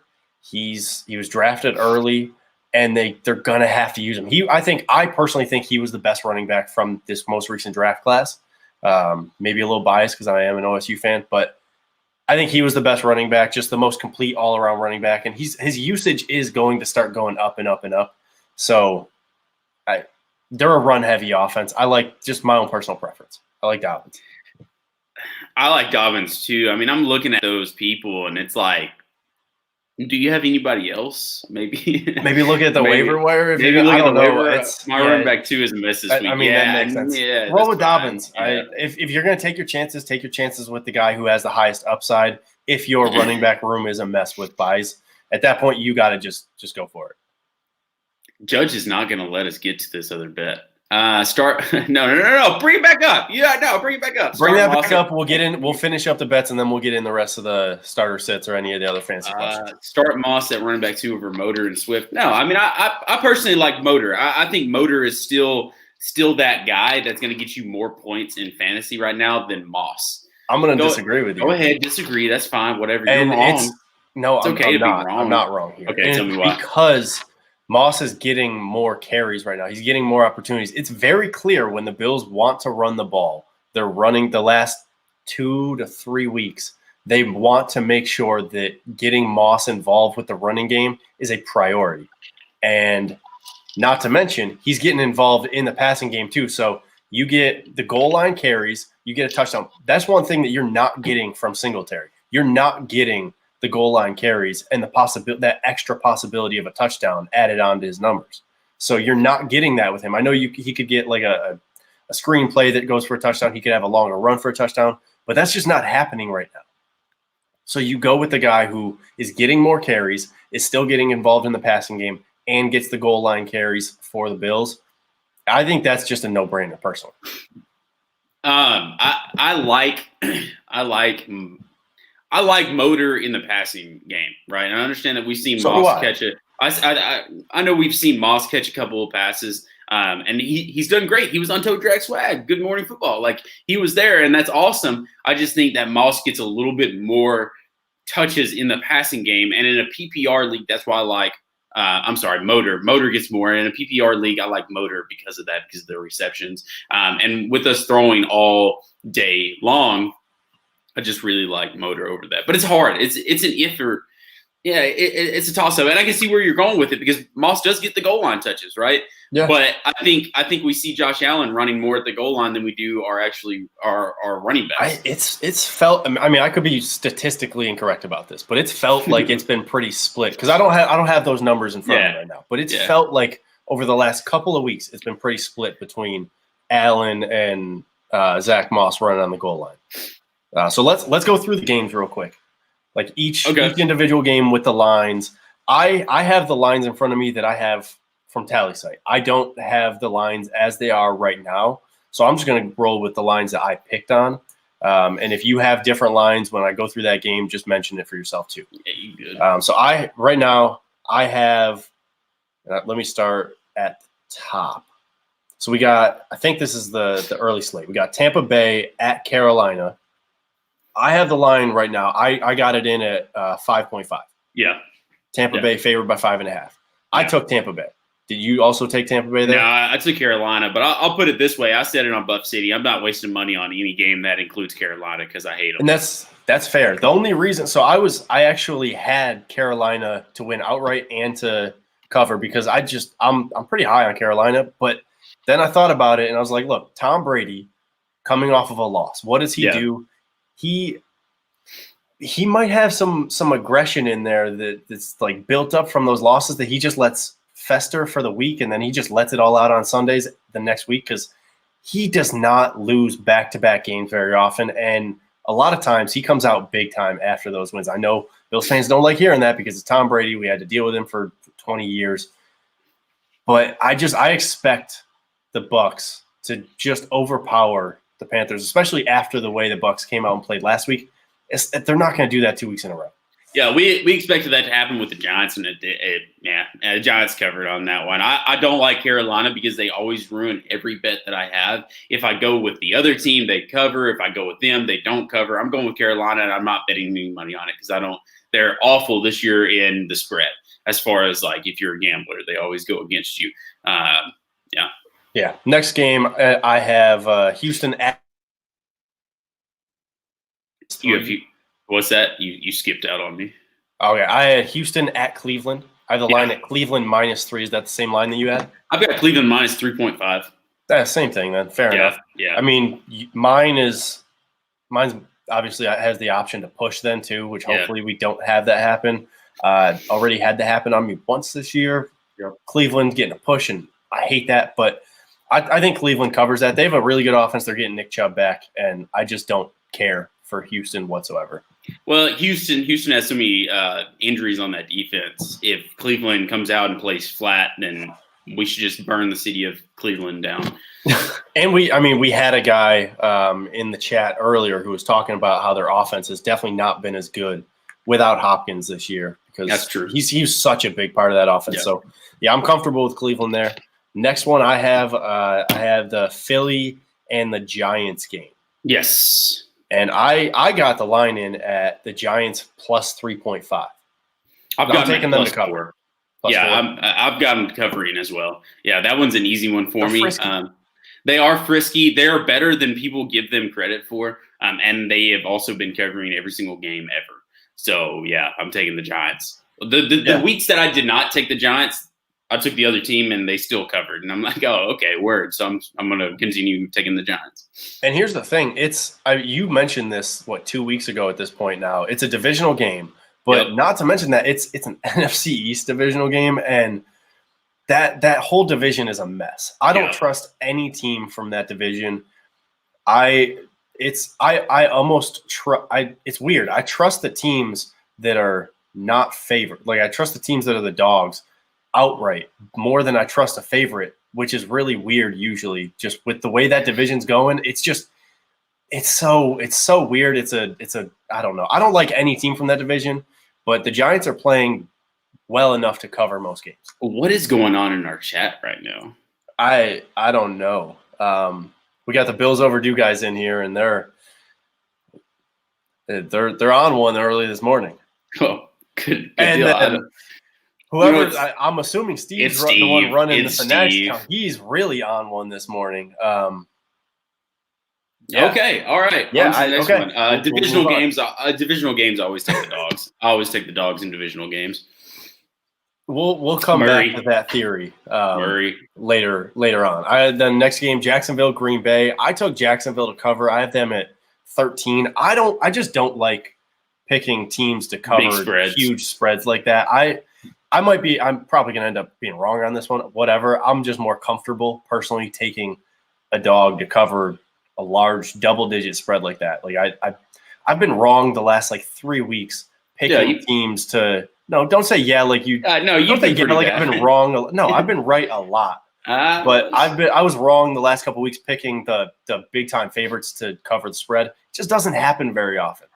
It's not typical that a favorite like that covers the spread. Something like garbage time points. Something usually comes into play. I like Green Bay just going completely off like I do. Yeah. I've got Green Bay minus 13.5. All right, next game, Washington at Detroit. I have the line. I got the line at Washington covering the 4 points, and I like Washington to win outright. And this is something I've been kind of rolling with all year. I won't take Washington at all when they're the favorites. But if they're the dogs, I pick them to win outright and to cover, because if it hits, obviously even better. But they've been covering a fair amount when they're the dogs. So their defense is keeping things close because they have a pretty good defense. Oddly, they have a really good defense. It shouldn't be oddly. They've had the pieces to be a good defense for the last couple of years. Yes. And then they get Jack. Oh my goodness, you're gonna kill me. I can't remember his name, but the defensive coordinator. Del Rio. Del Rio. Jack Del Rio are in there. He's a good defensive coordinator. He came in there. Then plus you have Riverboat Ron, who is also a good defensive guy. So it's not surprising to me that their defense is really good. Plus with the number 1 overall pick coming in there as well. Don't get me lying to you. It's early in the morning. I don't know his name off the top of my head. But he came in there as well, setting the edge. I mean, they were going to have a really good defense on there. Then they're playing Detroit, and my God. Detroit's just they're all over the place. They have such good talent on offense. Their defense is just trash. Patricia, get out of Detroit. I don't know. Bet against bad head coaches. That's where I'm also. Bet against bad head coaches. Yeah, for real. I've got, and I said it on the podcast, this is the game that I get my luck back. It's Washington. I've got Washington plus 4.5 all day long. Cool. All right, so we're in agreement there. Next game, I have Denver and Vegas. I took Denver to cover. Yes. I got that at 5. At 5. I've got them at +4. Denver is a good team. Denver's a good team, right? And I'm if they had started playing football in the third quarter last week, if they had started playing football with 1 minute to go in the third weeks quarter, that they've played really well in the second half. Yes, and oh my goodness. Yeah, I'm taking Denver +4. I see them covering. They can win this game outright if they want to, but they're at least going to cover. Garbage points don't count. Get out of here, Manny. No, garbage points count. Oh, they always count in gambling. What do you mean they don't count? Shut up, Manny. Get out of here. Garbage here. Points count so much. Like you have to factor garbage points in when you're talking about either fantasy or gambling. Anyone watch Ted Lasso show is amazing. We're just over here, I guess, talking to ourselves. Anyways, moving on. What's the next one you got? I got the next one, the game of the week for every single person watching this stream. Buffalo, Arizona. I have it at 1.5. Ooh, I grabbed Buffalo at 2.5. Okay, so you might have gotten it in. I don't know if you got that in earlier or a little bit later. I haven't. Honestly, I put my bets in. I don't watch the line after that because I don't want to see where the line goes.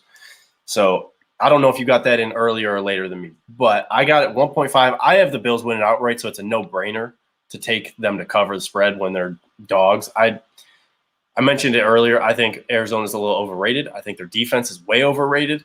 And I think the Bills have what it takes to just kind of make a fool of that defense. Correct. Yeah. Arizona has a very suspect defense. If you let Tua throw all over you, then I'm sure Josh Allen can throw all over you too. And I want to talk about Tua. I had a guy text me and say, "Whoa, Tua's balling," and I was like, "Yeah, he almost had 4 picks. He's had like 4 or 5 penalties that messed up his offense, but yeah, sure, balling against a very hurt defense." So if he wasn't balling, we would have a little bit of some questions. He looks like he's been a lot better than he has been because they've gotten wins, and the first win was really big. But if we're anointing Tua way too early, he didn't even throw He didn't even throw for 100 yards the first game that he played. No. It was like the win did not happen because of him. And to be completely honest, last week the win happened because of Cliff Kingsbury. Like he outcoached himself. Yeah. So and I said it. I think Tua is going to be a good quarterback.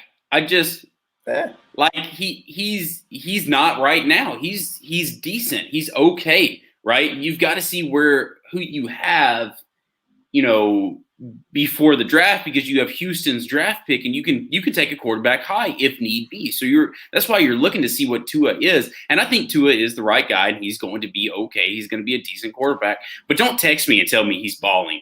Like, do not text me. He's not. Because I'm actually watching the game. You're just looking on Twitter and seeing the score and being like, oh, well, Tua's stat line's really good, but you're not seeing that Arizona dropped 4 interceptions. One actually went to review. You didn't see Tua throw the football and hit his offensive line in the ass. Like, you didn't see those plays that I was like, wow, this guy is a rookie. Let's quit anointing him the savior of everything.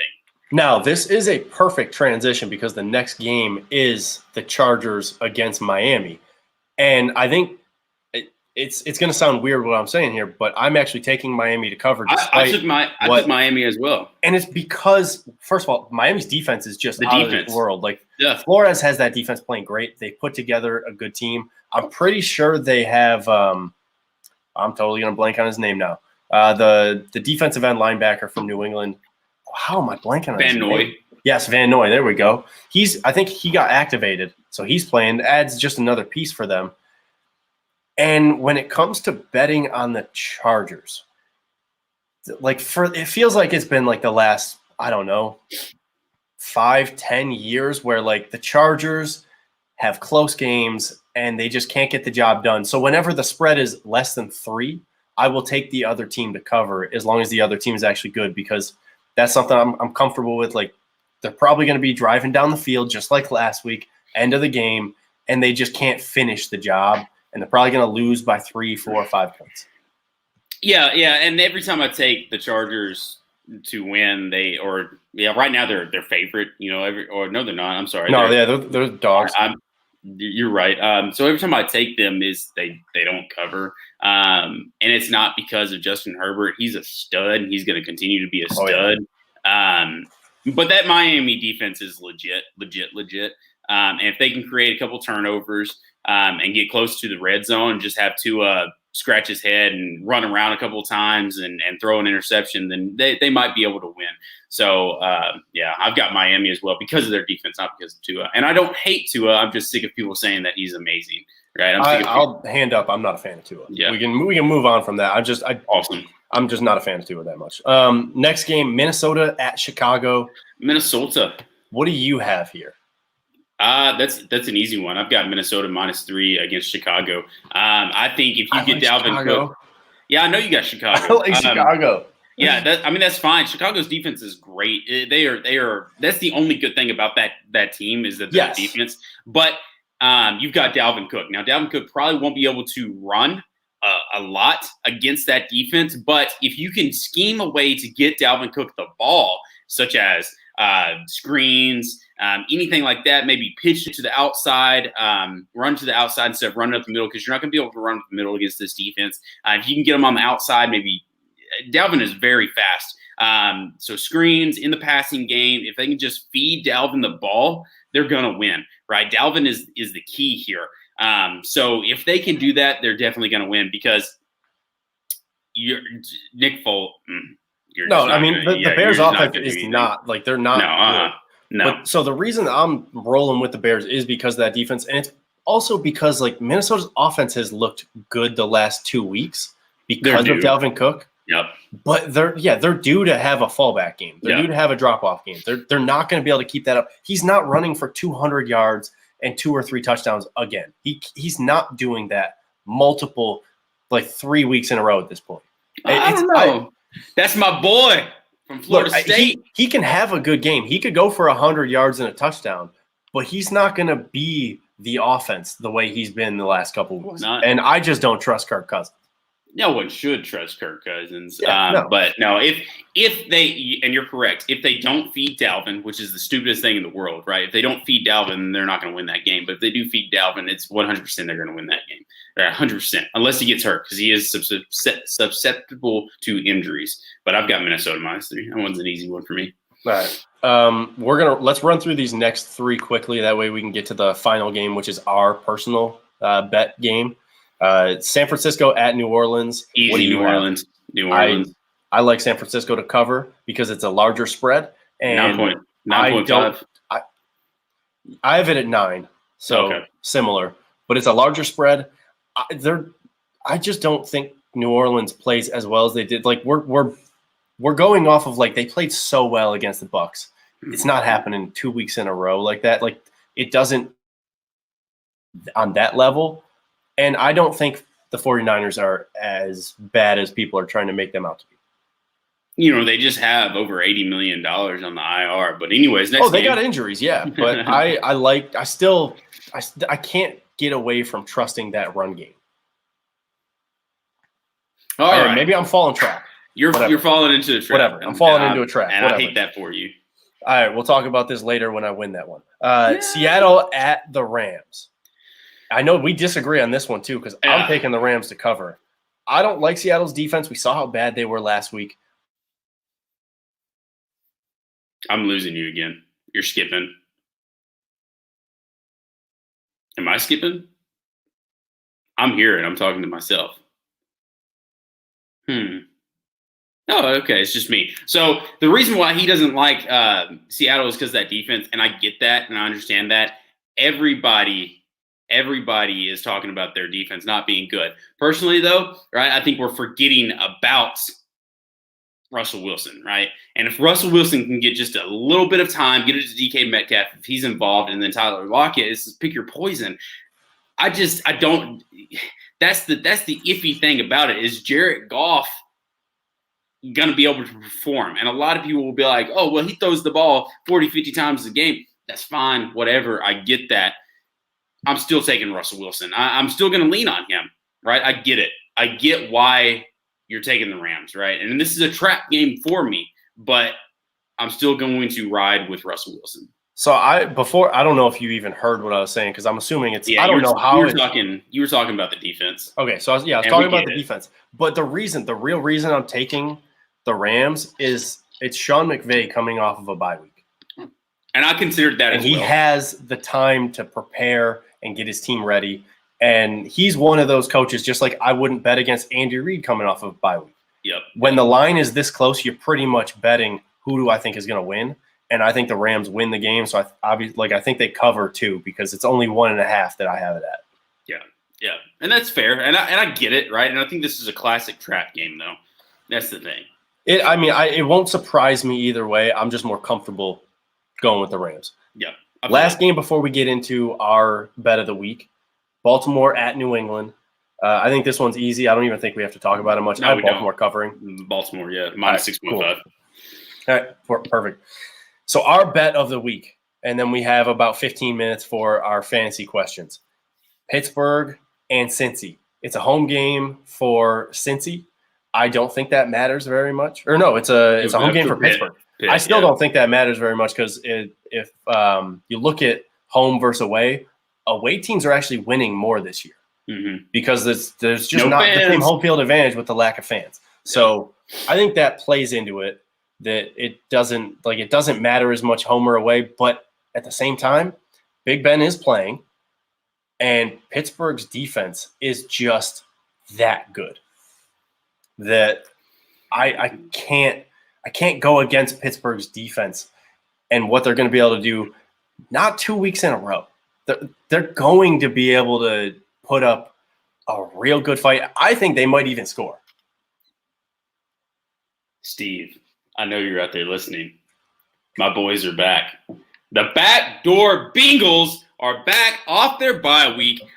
Look, when I don't bet with the Bengals, they have covered every single game. I'm not making this up. They have covered every single game. When I don't bet against them, I lose tremendously. Joey B is the truth, right? There's a play that sticks out against the Titans when he was playing the Titans.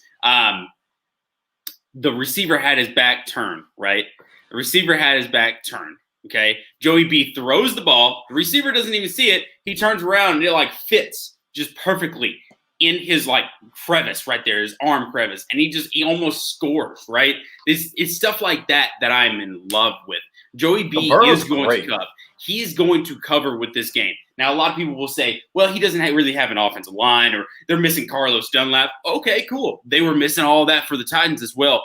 The Steelers are undefeated, but they are not unbeatable, right? And I'm not saying that they lose this game. I'm saying that you are an idiot if you are not taking the backdoor Bengals to cover, right? So I'm taking the Bengals, and I'm not looking back. And I'm loving every minute of this because I cannot wait for you to go down again. So what do you mean again? What do you? I'm 3-1-1 against you right now. So you're just for everybody. Okay. So this is where your bad luck is coming from, is because you're just lying to everybody. I'm not lying. That's why you've been losing. That's why you've been losing so much these past couple weeks. Because you've been lying to everybody. I'm an honest degenerate, and I don't appreciate you. No, you're just a degenerate. I don't. I don't appreciate you coming on this show and slandering my good name. I don't. No, see, what I was going to say is give a little backstory of how we got to picking this game is because Casey was complaining that he was losing so much that he was like, "Look, I have to be the one who picks the game this week because he had a problem with me picking the games based off of where. Yes, you were complaining. You put this out on Twitter, man. So you would pick the games based off of what games I was not putting money on. Which essentially is saying, because I was trying not to. Yeah, because you didn't want to curse my games, which I appreciate that, and that is very thoughtful of you. But it's also the games where I'm not for sure about, right? So you're like, I'm just gonna take this guy, whatever the team's. And of course I was losing, right? I'm not putting money on him. I'm not like don't put a pick out if you're not comfortable with it. That's where I'm at. Like I have to. That's my job, Nap. I don't go on Nap Knows Bills and talk outrageous takes with you. You know what I'm saying? That's your job. Anyways, I'm going to win the Bengals pick. It's easy. I'm making shirts. It is what it is. Let's talk fantasy because we have 12 minutes, and this is the fantasy football edition, and all Nap has talked about is gambling. I think he has missed me. Screw all this. Go Bills from Dave. You know what, Dave? You're right. Screw all of us. We have nothing to do with anything but gambling and fantasy football. If you want to hear all about the Bills, that is the next hour. But I appreciate you tuning in and listening to me. So, all right, let's talk fantasy. I scrolled back and I found one from Chad Cooper. And this is kind of a little foreshadowing, so it's not necessarily for this week, it seems like. Will Justin Jefferson be a good flex for the playoffs? I already have Diggs and Metcalf for main wide receivers. Yes. If he's your flex and you already have Diggs and Metcalf, ride with that. You don't really need to go look for anything else unless you have an injury come up. You can. There might be other guys who you can find on the waiver wire, but you're in a good spot with that. Robert Tunyon. It's Tunyon like Funyun, by the way. Robert Tunyon or Dawson Knox. I'm going Tunyon. I like Knox. Knox is from Tennessee. Knox is from the Nashville area. I like Knox, but Robert Tunyon is he's gonna ball out today for sure. Last week he was only in running downs, but I think this is the game where he actually gets back to his true form. He's had a pretty good week or a pretty good season week to week. In general, last week was the first down week in a couple weeks, so I'm rolling with Tunyon too. So Moss or Singletary, we kind of talked about this. Me and Nap were back and forth. Nap is taking Moss. I'm taking Motor. And the reason being is because I like Motor more in the run game, and Nap likes Moss more at the goal line. So there's a couple of different. It's up to you. Whatever you want to do. If you're doing PPR, I'm liking Motor. I think it depends on where you think they're going to get their points from. If you think that the screen game is going to be on point and Motor's going to get a lot of play in there, then ride with him. But if you think that it's going to be more like if we're throwing the ball, we're throwing to our wide receivers, we're not getting the running backs involved as much, then you got to roll with Moss because, like I said earlier, he's getting the goal line carries. Motor's not getting any sort of touches inside the 10-yard line. It's just not happening. And then we have Fournette, Gio, Duke Johnson, need 2 out of 3 from Jake Hangen. Jake, if I butchered your last name, I apologize profusely. That makes me uncomfortable, to be completely honest. His last name? Why? No, don't do this. Don't do this. No, picking out of those 3. Come on. So I like Gio and I like Duke Johnson. I don't necessarily like Fournette, and the reason being is because I think they call him Rojo, Ronald Jones the second. He does get a lot of those carries, and then of course Fournette will get the carries at the goal line, which I get, but Ronald Jones should really be getting the carries at the goal line. Ronald Jones is doing way better than Fournette this year. So I'm going Gio and Duke Johnson. But they split. They go back and forth so often. I'm right there with you with Gio. The reason I said it makes me uncomfortable is because I like picking between Duke Johnson and Fournette right now, both backup running backs. Just it's weird because it's a similar situation with Motor and Moss where you have one guy who's getting his yards he's getting carries, he's getting goal line touches. The other guy you have getting involved in the passing game. And it's an odd situation that I just don't like. I'll roll with you on that one, though. We can go. I'll agree with you. Chad Cooper came in clutch and said, is the Tampa Bay defense still trustworthy or should I look elsewhere? I think they are still trustworthy. I think they are one of the best defenses in the league. I understand good defenses can have bad games. That's okay. Like PFF said that as well. Bad players can have good games. They said it. It was on Twitter. So if PFF is riding with it, I'm riding with it. But they do have a point. That's not going to be a fun statement for a lot of people. A lot of people don't like PFF. Yeah, I don't like PFF. You might have just made a couple enemies. I don't like PFF either, but it's true. Good defenses can't have bad games, and that was just one of the games where they had a bad game. I would ride with them. It's when it starts becoming consistent, and you can tell, right? And it's consistently they're letting you down. Run with them for one more week. I think you should be fine. The thing I will say this week is Carolina is one of those frisky teams where they are frisky. Even though I think Tampa Bay kind of rolls and wins by like 1 or 2 touchdowns, I think Carolina still puts up points where fantasy-wise, this might be a dangerous play this week. Most weeks I would say yes, roll with Tampa. But if you can get an average defense on the waiver wire against an average or below average offense, I would consider rolling with that this week over Tampa against a Carolina offense that has been playing really well. Spin comes. What's going on, Spin? I haven't talked to you in a while. Spin's coming in clutch saying Singletary or Philip Lindsay. If Manny is still in the chat, he would have attacked you. He does not like Philip Lindsay. But in this case, I think you go Philip Lindsay over Singletary. He just gets the ball way more than Singletary. So I think you go Lindsay that way for sure. Yeah, I'm right there with you. I like Gio here. What do you think? Ooh, and it's because of the flex. Running backs are fun in the flex. Running backs are fun in the flex because they get the yards on the ground. They also they get. I like Devontae Parker. Yeah, and Mixon has been out for a while, right? He has been out for the last two weeks. They had the bye week. I'm not counting that, but he was out before then. But I actually do like Devontae Parker in the flex. I don't think those are bad. I don't think there is either way. I think it's good. It's a flavor. Yeah. It's like it depends on if do you want to roll with a wide receiver or do you like to possibly take your chances that you're double dipping and getting rushing yards and receptions. So that's a preference.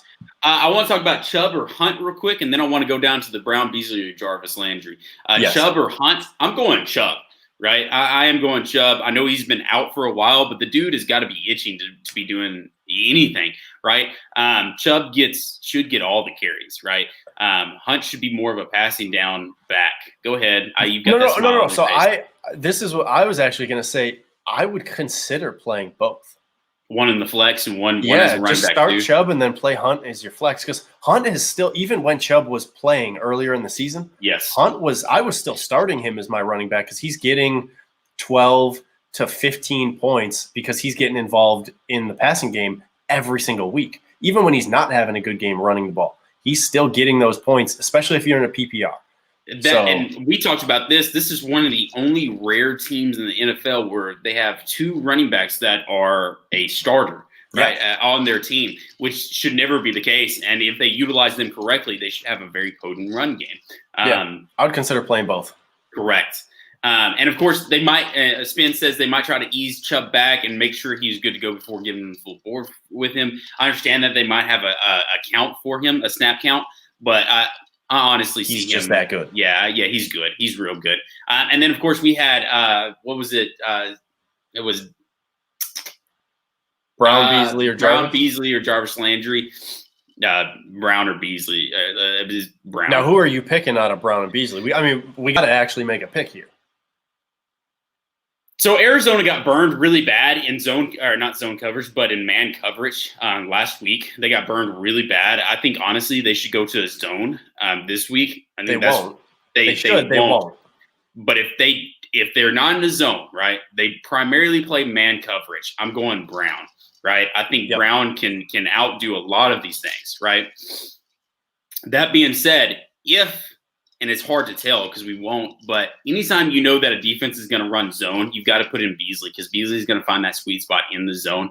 But Arizona runs a lot of man coverage. So I go Brown on that one. No, I'm all the way with you there. And so here's the other thing. I sounded professional there. I sounded like I should have been on the next show. That was the smartest. That was the smartest you've sounded this whole show right there. There it is. All right. Anyways, so I'm gonna piggyback off of that and add like a little bit extra onto it because they play man to man and because they have Patrick Peterson as their main corner. Peterson is probably going to be shadowing Diggs all game. And that doesn't mean that Diggs is going to be out of the game or anything. Diggs is still probably good for like 6 catches, 60, 70 yards, like a good average game.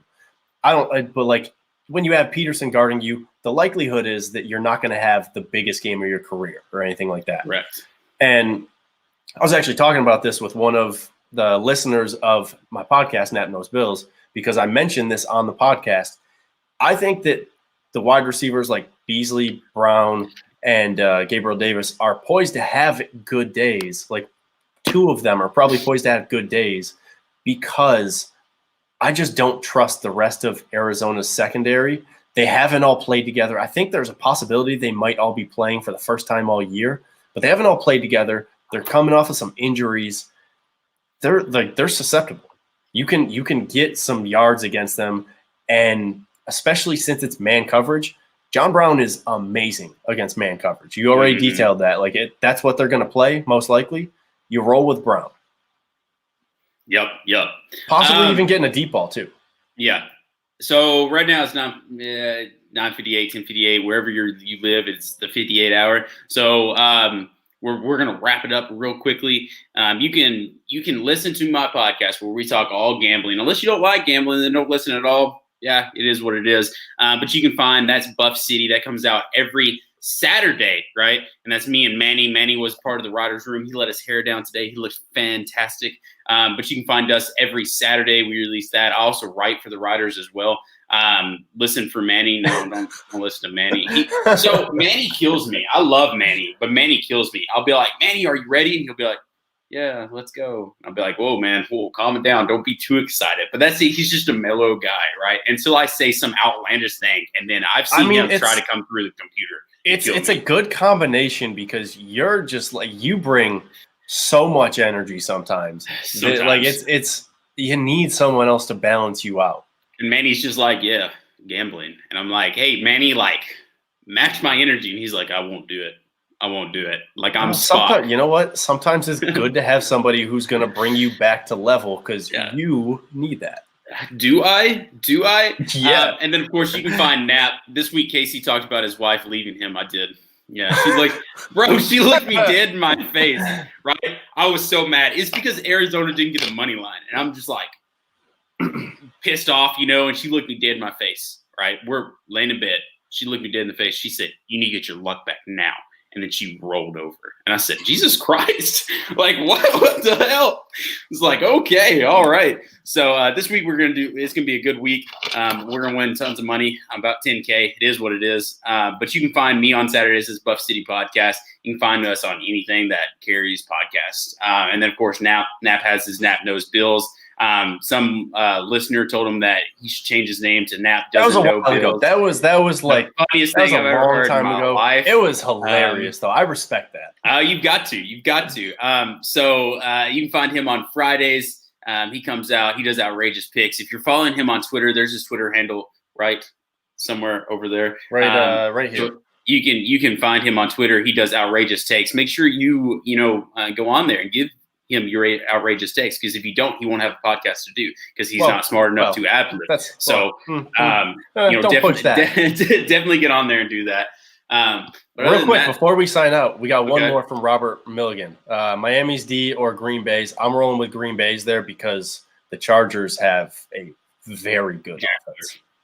No, it's because the Chargers have a very good offense. I'm sorry, they do have a good offense. I don't trust Pittsburgh's D this week. Just don't. I wouldn't either, Robert. I wouldn't either, because the Bengals are coming to town. So that's it for us. That's it for us. Go Bills. Yeah. Go Bills. And we see.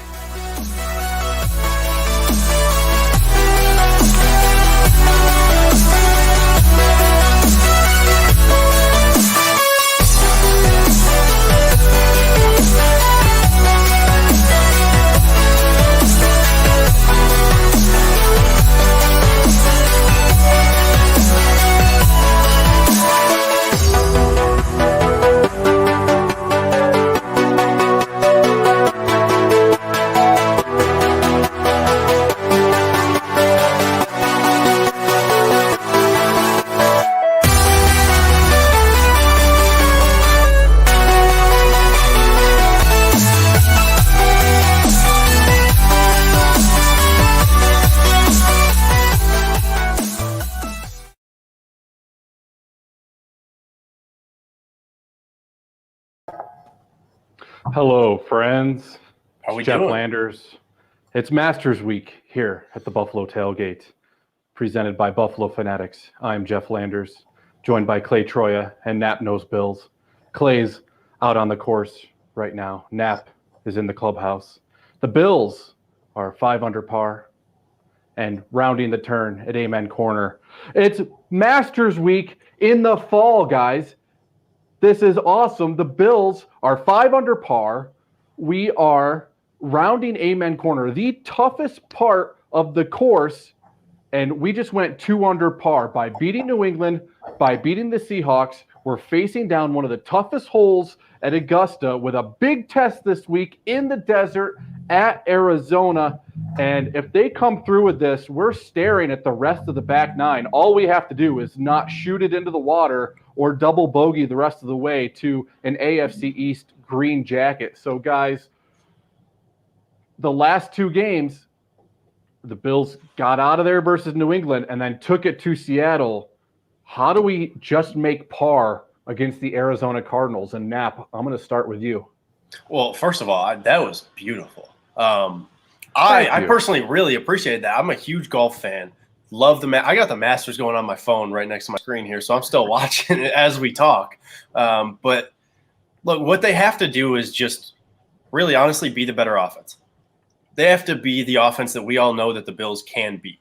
If Josh Allen comes out and plays, he doesn't even have to be that 400-yard passer. If he just plays consistent, if he's consistent, Josh Allen, go out, just make the throws that we know he can make. Those deep crossing routes that they love to run against man-to-man, if he hits those consistently, if he doesn't turn the ball over, they're going to be in a great spot. Clay, you're out on the course observing the Bills. They've used their driver. They've used their putter. What are they going to use in this game? I think it's probably going to be a little bit of both in the end here. I mean, we've seen Josh Allen has a full set of clubs in his arsenal at this point. You know, he can drive it deep. He can do nice little chip shots. He can putt it short. You know, he can pretty much do it all. So I think with a good combination, you got to hit low sometimes. I think the Cardinals are probably going to force us to throw short again today, just like a lot of the teams before the Seahawks were doing. So I think you are going to have to start out with your short game and then transition into your long game and see if you can take the game over from there. And one of the weapons the Cardinals have in their bags is an absolute legend. And I'm going to start with our super chat. Fill in the blank, guys. Get in the super chat. Fill in this one. Larry Fitzgerald is blank. Clay. Larry Fitzgerald is blank. An absolute legend. I mean, he's been in the league for so long at this point, and not only has he been a consistently, consistently above average player, if not a great player in most seasons, but he's also an incredible guy off the field too. The off the field stuff that he does with mentoring and, helping out veterans, all the stuff that he does, he's a true class act. He's one of those guys where you just can't not like him. And, I'm glad to see that he's still in the league, because I feel like for the past few years, it's kind of always been a question mark about, is this going to be his last dance? So it's nice to still see him around. Nap, what do you think of Larry Legend? Larry Fitzgerald is blank. Timeless. Like he doesn't matter what year it is of his career. He's always producing, despite sometimes really bad quarterback play, despite his age. He just keeps producing. And it's not always obviously going to be at that high level that he had when he was at his peak, but like he's an old dude in the NFL. And he still has the ability to just make guys look silly sometimes, make incredible catches. He's always going to be making the right play. He is exactly what you look for from a wide receiver. And you could say that at any point of his career because he is timeless. Well, my wife grew up in the Phoenix area, so I had to ask her this question. She grew up watching Larry Fitzgerald. He actually was drafted the year she graduated high school, that is, and she said, he's loyal. He's loyal to the team. He's not a player that trashes the administration, other players or coaches. Definitely loyal to the city of Phoenix, a class act, and the kind of guy who has contributed to the city and programs but doesn't brag about it. And I think the Bills going down there with the process and Sean McDermott, he's going to be pointing to Larry Fitzgerald, to a lot of his players, and saying, that's how it's done, guys. That is how it's done. But today we need to stop him and DeAndre Hopkins and Kyler Murray. And I want to see Eric, I'm sorry, I don't know how to pronounce your last name. He can do it all, but just like a great golfer, he has to do it consistently. That's a great comment on Larry Fitzgerald out there in the desert. So how do we stop Kyler Murray? Kenyon Drake, if he plays, Chase Edmonds behind him, Larry Fitzgerald, DeAndre Hopkins. How do we stop these weapons for the Bills defense, Nap? Contain. You got to keep him in the pocket. He's at his most dangerous, and I know he can throw the ball. He's got a good arm. He's got a good arm talent. We know that, but he is at his most dangerous when he's out of the pocket, rolling out, and maybe even scrambling. Like he can run, he can throw on the run, and he's really dangerous when that happens, because at that point, if he gets out of the pocket, the defense has to make a decision. Do we want to stop the pass, or do we want to stop him from possibly getting big yards on the ground? And so if you can keep him in the pocket, force him to consistently beat you with his arm instead of letting his legs come into play, that's going to be the best way to force him into some errors and really contain him. Clay, what do you think on Kyler Murray in the offense? Yeah, Kyler Murray is an insane talent, a crazy athlete. I mean, could have been a professional baseball player if he wanted to. So he's got that athletic ability to play multiple sports. One thing that stood out to me as I was going through looking at the game, and so I kind of agree with what Knapp says, really, is we want to contain him. We don't want him to get out of the pocket. So I looked up some of the stats. He's been blitzed 40% of his dropbacks. Sorry about that. He's been hurried 33 times. He's only been hit 8 times, and he has 24 scrambles with a 10.4 yards per scramble. So anytime he gets out of the pocket on a scramble when he's been hurried, when he gets hurried, first of all, he doesn't take the hits. He's able to get away from them. And then if he gets away and gets the scramble off, he can get 10.4 yards per pop when he runs out of the pocket. So that is a really dangerous thing when you're able to give up that many yards per scramble. So containing him is going to be the absolute key for the defense today and keeping him inside the pocket. And one of the things that I've noticed with Kyler Murray, just watching the film, when he's on, he's accurate. He can put the ball on a pinpoint. So that's going to be very hard for our defense, especially being down with the COVID news. Josh Norman, Levi Wallace are out. But Kyler Murray, when he throws that ball, if he's not way off, he is pinpoint accurate. He can thread the needle with the best of them. So I think the Bills' defense in the secondary is really going to have to maybe trap him into making some throws that he thinks are there, but might not actually be there. Jeffrey Green says, contain, contain, contain. I think that's what we've been over. And I like Jeffrey, Jefffery. That's the way my dad misspelled it on the birth certificate. So I'm officially ERY as well. Awesome to see you there, Jeffrey Green. Let's flip it to the other side. The Bills offense, I'm looking at my my roster board on my wall. I have 3 big question marks right up the middle of the gut of our defense. Do we know if Mitch Morse is going to play? Cody Ford is questionable. So we have some things that we might not know what's going on until the Bills actually take the field. Clay, what do you see the Bills doing up front if Mitch Morse is ready to go? If he's not ready to go, how is this puzzle piece playing out?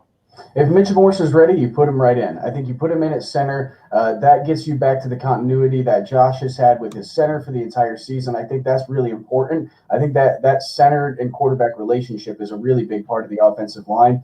And the center is also, he's calling a lot of the shots on the line. He's the one that's got to read most of, what the D-line's doing and communicate with his guys to say, this is the coverage, these are the blocking schemes that we need to do to protect our quarterback.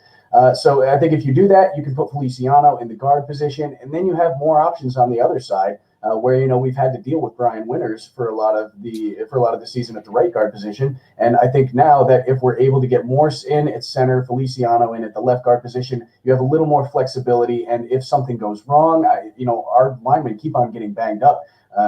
Winters has been banged up pretty much the whole season as well. So, I think that is going to be really good for the offensive line, and hopefully he is able to start. If not, you got to keep what you're doing before. Keep Feliciano in at center. He's been playing well there. The offensive line did pretty well in the last few games with him at center as well. Is the worst case scenario, Knapp, that Mitch Morse is out along with Cody Ford? Is that what could be preventing the Bills from having a successful day up front? So I don't think that's obviously worst case scenario for this line because we know that this depth has already been tested. But I think that the Bills can still win if that ends up happening because we've seen the offensive line get pieced together a little bit, and Feliciano just adds so much to this line that even if we have Morse and Ford out, Feliciano's nastiness that he brings to the line and his comfortability playing center, it's going to help out whether he's at center or whether he's playing at guard. And his importance to this line really cannot be stated enough. So I think I'm comfortable with the line either way. But obviously, if you have Morse and Ford, it gives you that extra edge, that extra jolt to, in my opinion, I think, be able to get the run game going a little bit because then you have all of your pieces together. I think if both of them are out, the Bills are probably going to have to get a little bit more pass happy because we saw them struggle to run block last week. And if you do that against a really bad defense like Seattle, you're probably going to struggle to run block again. So if they're both out, then it's probably going to get more pass happy. If they're both in, I think the offense can become a little bit more balanced, but obviously still focus more on the pass. Well, normally we're only about 15 minutes away from inactives for a 1 o'clock kickoff, so we won't get the inactives until about 2:30 Eastern time for a 4 o'clock kickoff. So it's about 11:15 on the East Coast. Let's get into our first fantasy 15, a quick hitting fantasy topic every 15 minutes. That is the first one. Who's going to have the best day in Bills cards? Knapp, who's going to have the best day? Josh Allen. I think that's the obvious answer. I'll do this. I'll go outside of him. I think John Brown is going to have the best day outside of the quarterbacks because, and I detailed this a little bit during the fantasy football hour, Stefon Diggs is most likely going to be shadowed by Patrick Peterson, which doesn't take him out of the game completely, but it minimizes his effect a little bit more than playing against other guys. And the Cardinals secondary hasn't played together as a whole.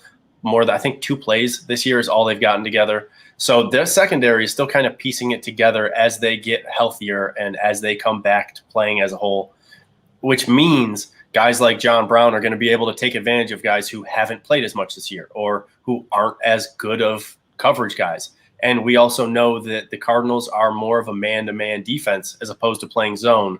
So that also plays into John Brown's favor because he is a very good route runner, really underrated around the league as a route runner.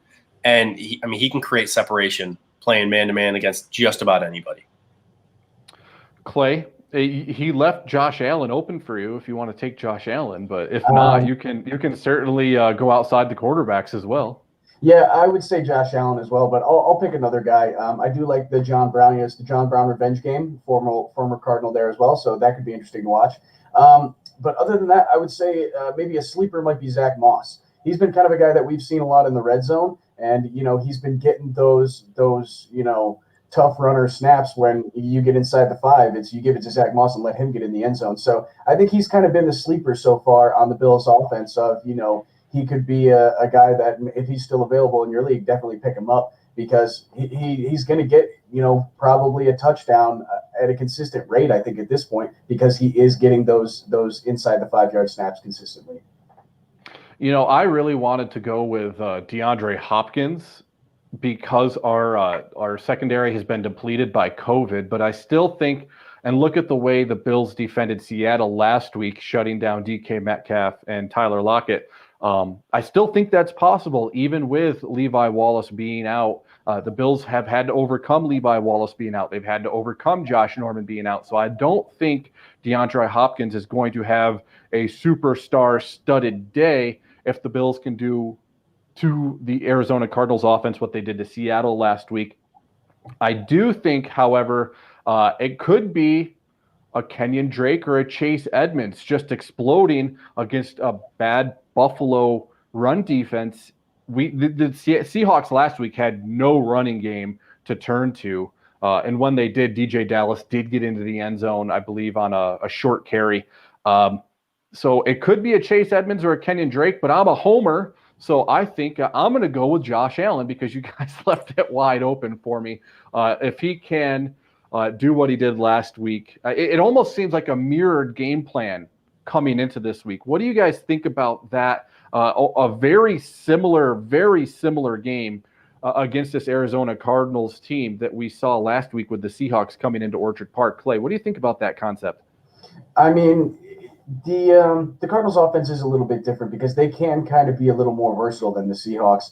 The Seahawks are a pass-happy team. That's what they do. That's how they've won all their games, is they've thrown the ball well. They've had some consistent running to go along with that, when they had their running backs healthy as well. But I think this Cardinals team is going to be really dangerous on the ground, especially with Kenyon Drake likely coming back today. I'm not sure if that's confirmed or not yet, but it looks like he's probably going to end up playing in this game. So, he had a great game earlier this year, and I feel like you never really know when he's going to be able to go off. And the Bills have been weak against the run before. So to me, I think I'd rather see more of a game plan like they did against the Patriots, where the main focus is stop the run and keep the quarterback contained. Because I think if there's any way I would feel okay losing the game, it's if Kyler Murray beats us with his arm. Because we know that he can beat anybody with his legs. He's had games over 100 yards scrambling, and he is really quick and elusive when he gets outside the pocket. So I want to see them force him to win the game with his arm from inside the pocket. That's a really good comment. I have Chad Cooper who says, with Hopkins being covered by White, I think Christian Kirk can have a big day. I think he's not too far off. I suspect Trey Day will follow DeAndre Hopkins around the field, but there's also Larry Fitzgerald, so you might keep Trey on one side. We've seen that kind of game plan for the Bills. Knapp, what do you think of Chad Cooper's comment with Hopkins being covered by White? I think Christian Kirk can have a big day. Oh, I'm all in on this, and I'm actually playing Christian Kirk in my fantasy league. Like I'm taking full advantage of the fact that the Bills don't have as good of pass coverage in the slot. They don't cover slot wide receivers as well. And that's where Christian Kirk makes most of his plays is from the slot, and he's had a very good past couple of weeks. He's kind of put it together a little bit. So with guys like Hopkins and Larry Fitzgerald, probably seeing more coverage from Trey White than Christian Kirk will, I think he's going to have more opportunities to make those big plays. Eric Zapp comes back in. Offensive game plan should be similar to last week, but I'd challenge them more laterally. Defensive game plan this week is more contain than pressure as well. Clay, what do you think about Eric Zapp? I think that's a great comment. Yeah, definitely the defensive game plan is contain more than pressure. Last week, they attacked Russell Wilson. And I think if you do that with Kyler Murray, you might get in trouble sometimes because of that, hurry to hit ratio. He doesn't really get hit a lot when he gets hurried, so he's able to get out. So I think that might be a little bit dangerous, especially if you don't have a spy kind of behind that rush. But yeah, and then the offensive game plan challenge them more laterally. Yeah, I'm fine with that as well. I think you have to throw everything at him at this point. I said this last week as well, where it's Brian Dable has now seen his offense succeed in every facet of an offense, in the run game, the pass game, the deep pass game, the short pass game, the mid pass game, and now the run game have all succeeded before. So I think at this point, give them a little bit of everything, and see what they're able to stop and see what they're not able to stop, because you can succeed in anything that you do. Yeah, defensive game plan. I'm really interested in seeing what McDermott and Leslie Frazier dial up there, because to me, last week's game plan against the Seahawks was dial up the pressure against Russell Wilson, was almost a direct correlation and a direct result of what failed against the Kansas City Chiefs a few weeks prior. They tried to do the contain against Mahomes and keep everything in front of them, and Mahomes just ended up burning them with that offense. So okay, well, that didn't work against an elite level quarterback in Patrick Mahomes. Let's try throwing the everything but the kitchen sink at Russell Wilson. I think a part of that is because the Seahawks did have no ground game. So maybe mixing up the game plans. Now, I'm a little bit crazy, and I see how coaches will use plays within the game to set up certain other plays later in the game. I think coaches are, especially McDermott, they're bright enough to use entire games and game plans to set up game plans later on in the year. And I think maybe that might have happened with the Chiefs, and they learned from it going into Seattle. So what have they learned this season? How to use their defense properly and set up the Cardinals into maybe a trap. How do the Bills trap the Cardinals into, and maybe Kyler Murray making some throws he shouldn't, maybe break and contain with a spy, maybe Knapp? How do the Bills trap the Cardinals into thinking X but doing Y? I think the key is, you both actually mentioned it already, is having a spy on Kyler Murray. And I don't know if that's going to be Tremaine Edmonds. I know he has the athletic ability to do it. He's been playing a little bit better recently. I think there's a possibility that maybe it's Darren Lee. I know he got activated. I have no clue how much he's going to play, but he does have the athletic ability to do that, and that might fit into the way he plays a little bit better than just putting him out there in a zone defense, where he has one guy to key in on, just use that athletic ability to stay in front of him. But I think you can't just go with the way they played defense against the Chiefs, and the main reason is not the passing game, but it's the running game. It's the Cardinals, I think, have the second best running game on a yards per game basis right now in the entire NFL.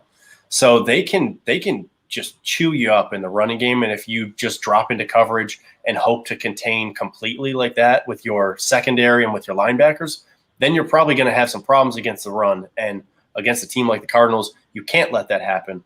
I think it has to be a mixed bag of, you're trying to contain Kyler Murray, but also you still stay in your typical zone where maybe you send like one guy to blitz, maybe you have the spy covering Kyler. But I think the key in has to be, how do we just specifically stop Kyler Murray? Because if we can slow him down, the rest of their offense is going to slow down with him.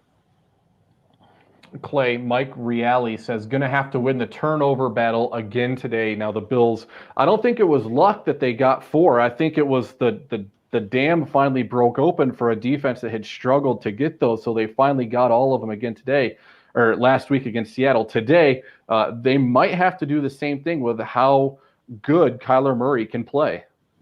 Yeah, and what they did a really good job of last week was getting that Seattle offense in an uncomfortable situation. That first interception that happened, that was on a 4th and 1. So, and when you're inside the 10 like that, you got to make a play, and it's 4th down. You might as well get rid of it, just throw the ball. His guy did look open when he put his hand up, too, in the back of the end zone. So I don't blame Russ for throwing that, because Hyde was, Poyer, I don't even think was in the end zone at that point when he threw the ball. So, great job by Poyer there. But that 4th and 1, that's an uncomfortable situation. And Hughes was all over, Russell Wilson on that play too. There was no way that he was going to be able to run the ball. So, and then that next interception that happened with Tre'Davious White there, it was a 3rd and like 25 or something like that, where, Tre'Davious White drops back into his zone coverage and he's able to leave his underneath guy and then kind of spy and play an underneath on DK Metcalf, which is why he was able to come away with that second interception.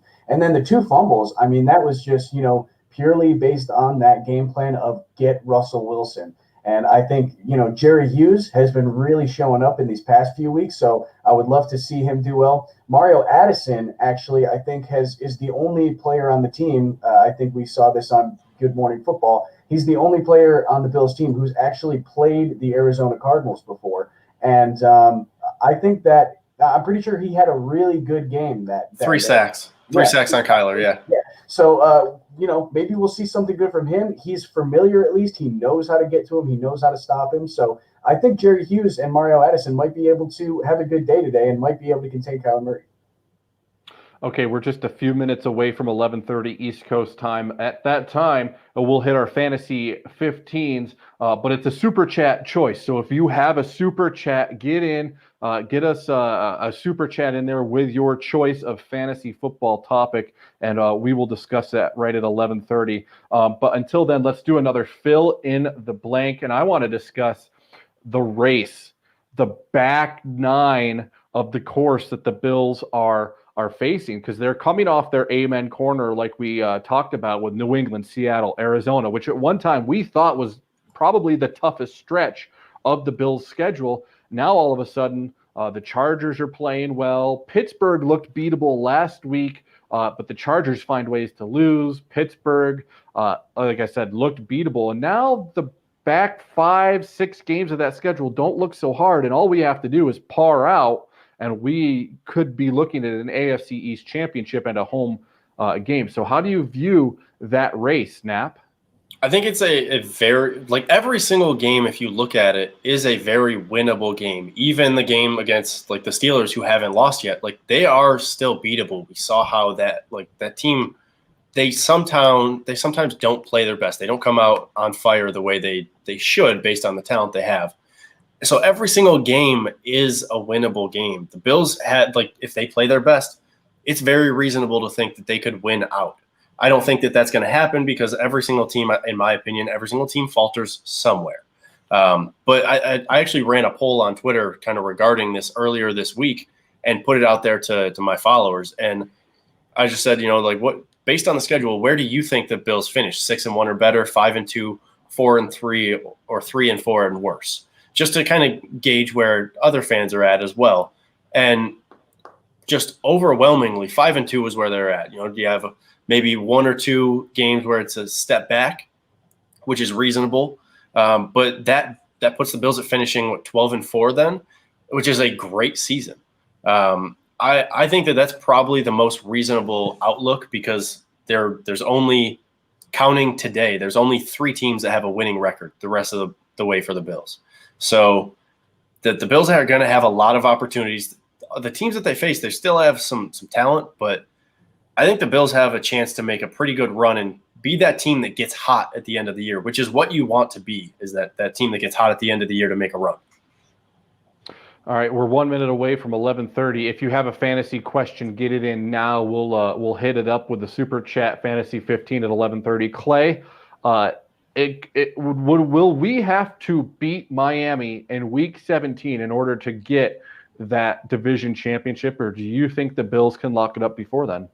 I think the Bills will lock it up before then. I think that game might be meaningful for Miami, but I don't think it's going to be as meaningful for the Bills. I think Miami might need to end up winning that game in order to get a wild card spot. They might. I still think they could get the last wild card spot this year anyway, because they are a pretty good team. Their defense has showed that they're able to win games, and defense wins championships. So I think that the Tua Hype's overrated. He's played 2 games; they've been average. So I hate that the national media is crowning him already because. What is he? He hasn't done anything.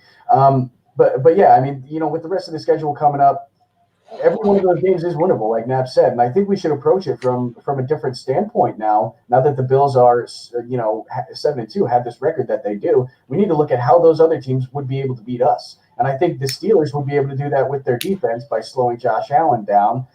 So perhaps that would be, a way that they could win, especially if Ben Roethlisberger is having a good game that day. But other than that, really, I mean, Justin Herbert is probably the only way that the Chargers would be able to beat the Bills. And I think they'd be able to slow him down as long as they drop everybody back into coverage like they did against the Chiefs.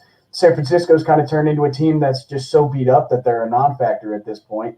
And, who else do we even have on the schedule? It's really kind of thinning out at this point. So I think that every game every game we look at is a winnable game. And unless something something goes terribly wrong, I think the Bills are going to have that spot secured as they go into Week 17.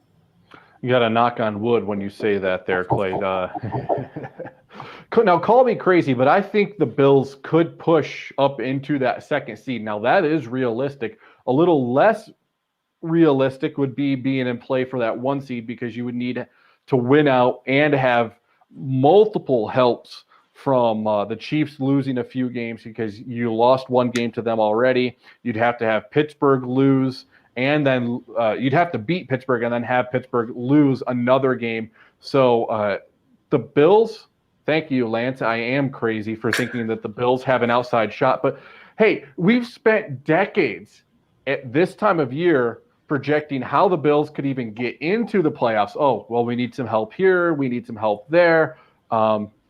It's kind of fun projecting at this point of the season exactly how the Bills could get the 1 seed instead of just an AFC East championship. So it is 11:32 on the East Coast. I still haven't seen a super chat question come in for Fantasy 15. So Clay, I'm going to go with you. And what is your hot topic for fantasy this week? What's going to be the big deal maybe in your fantasy game in your league? What's the hot topic? Hot topic for fantasy, huh?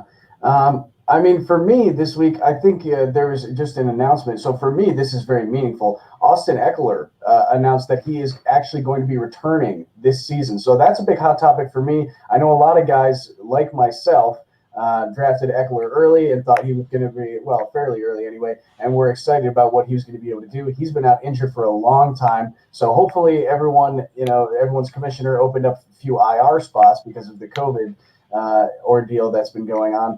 He's been on my IR for a long time, so I was very excited to see that he's not going to be out for the rest of the season and he will be returning. Knapp, what's your hot topic this week? For me, it's the trade deadline. Who can you go and get to improve your roster? That last ditch effort. If you're like a middle tier team in fantasy, if you're one of the top teams, just how can you keep improving your team? Because I believe either this week or next week is that trade deadline for most fantasy leagues. So you got to make the move now if you want to make it. And I know there's been a lot of talk in my league about how can we make a deal, different guys going back and forth. And it's been super interesting watching who is smart enough to know when they're kind of being just taken advantage of in terms of trades. I don't know if I'm going to make one because my team is sitting pretty well, and I'm pretty comfortable with where everybody's at. But definitely something that everybody is looking into at this moment in fantasy football. My hot topic is, all right, I'm in a family and friends league, so it's not ultra competitive. There's a few people in there who do take it very seriously, but I'm sitting number 1. And this week I'm playing number 12, the last place team. So for me, if this is my amen corner, just don't hit it into the water on Ray's Creek.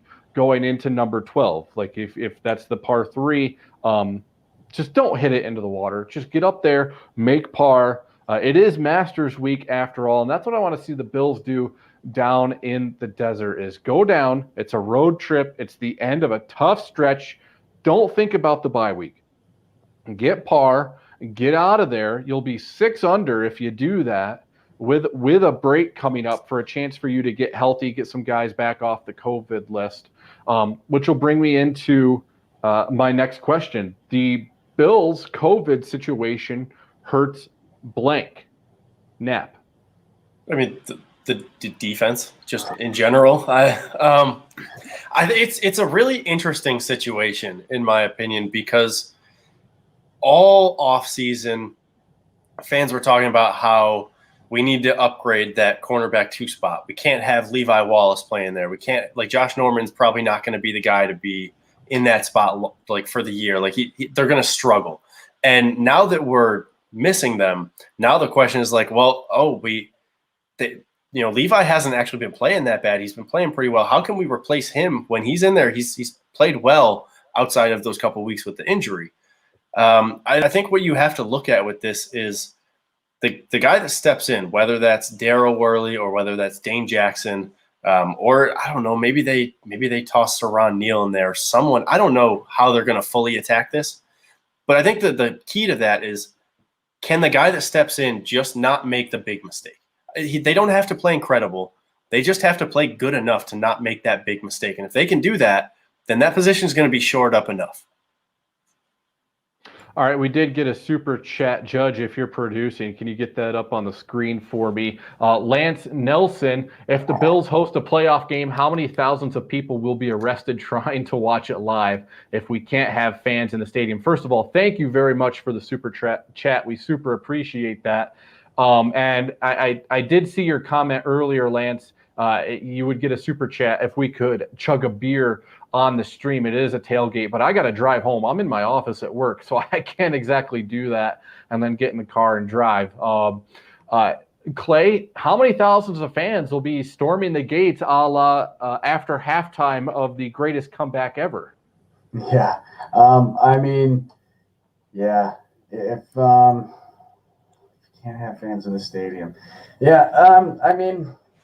It would be an interesting thing to see, really. I think you would. I think there would have to be a large police presence out at One Bills Drive there, because I know people would be trying to at least get a tailgate in. They're going to want to be around that energy and around other Bills fans, because that's the way Bills fans do things. You know, they like to celebrate with each other, and they like to get hyped up with each other. So, How far away is that? I don't think we can get the vaccine out fast enough for that. But yeah, I think that would be pretty interesting. I think you could definitely see a few people get taken away for that one. But yeah, it is kind of. And I saw comments earlier too. I can't remember who posted that. I think it was Paulo. But he said home field advantage in the playoffs isn't even that much of an advantage at this point because there's no fans in the stands. So I think that's a good point to bring up, because if you get that home field, if you don't get home field advantage, this is the one season to do it, because the Bills have shown that they can go other places and win games as well.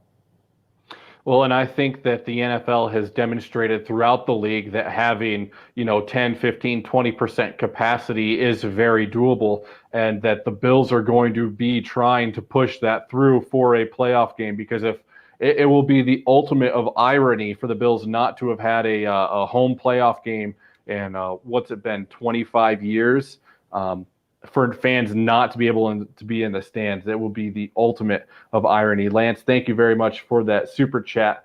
Let's get back to the game, though. Another fill in the blank. The Cardinals are blank. Nap. Overrated. I think they're overrated. I think the way, and this is more based on like a media standpoint, the media has them very hyped up. They talk about them every week. They're kind of like that media darling team where it's like they can do no wrong whether they win or lose. And that's really just not the case. This team, despite having, they have a lot of good pieces, and they're definitely on an upward trajectory, they still have some holes. That defense is not playing as well as they could be. The offense, as good as they can be some weeks, other weeks they look like they just struggle a lot, and it's not the same type of offense that shows up on a week-to-week basis. They have a coach that doesn't seem like he knows what he's doing all the time. They have a lot more issues than people want to mention. And so I look at them and I think despite them being a good team, despite them having good players, despite them having some pretty solid wins this year, overall, I think that they're a little overrated by the media. I agree. Some of those losses are head scratching. You got a 5-3 record coming in. I don't have their losses pulled up right here, but one of them sticks out as to Carolina early in the season. Detroit went into the desert and took one away from them.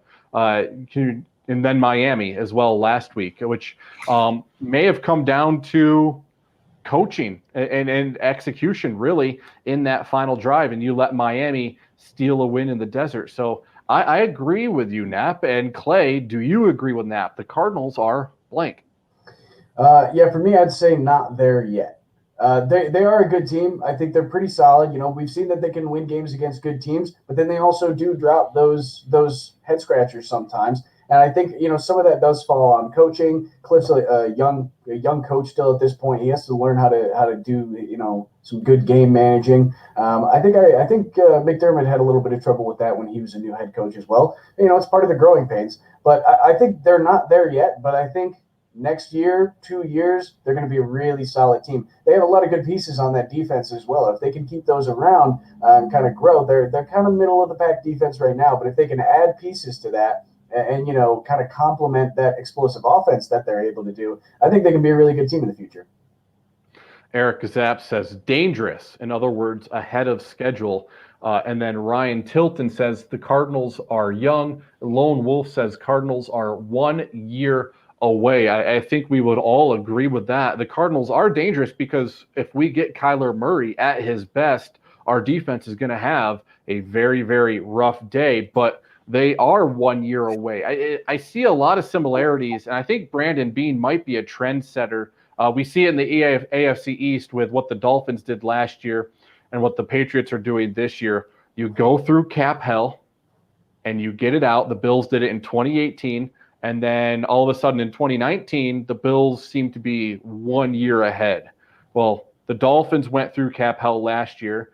They might be right on track, maybe not as much of a 1 year ahead, but the Cardinals, they were in hell just from a losing standpoint. They flushed that down the toilet, brought in Cliff Kingsbury, got Kyler Murray, and are they 1 year ahead? I really like that concept. Knapp, what do you think? Are they 1 year ahead of where they are? I may have lost Knapp. He's frozen up, Clay.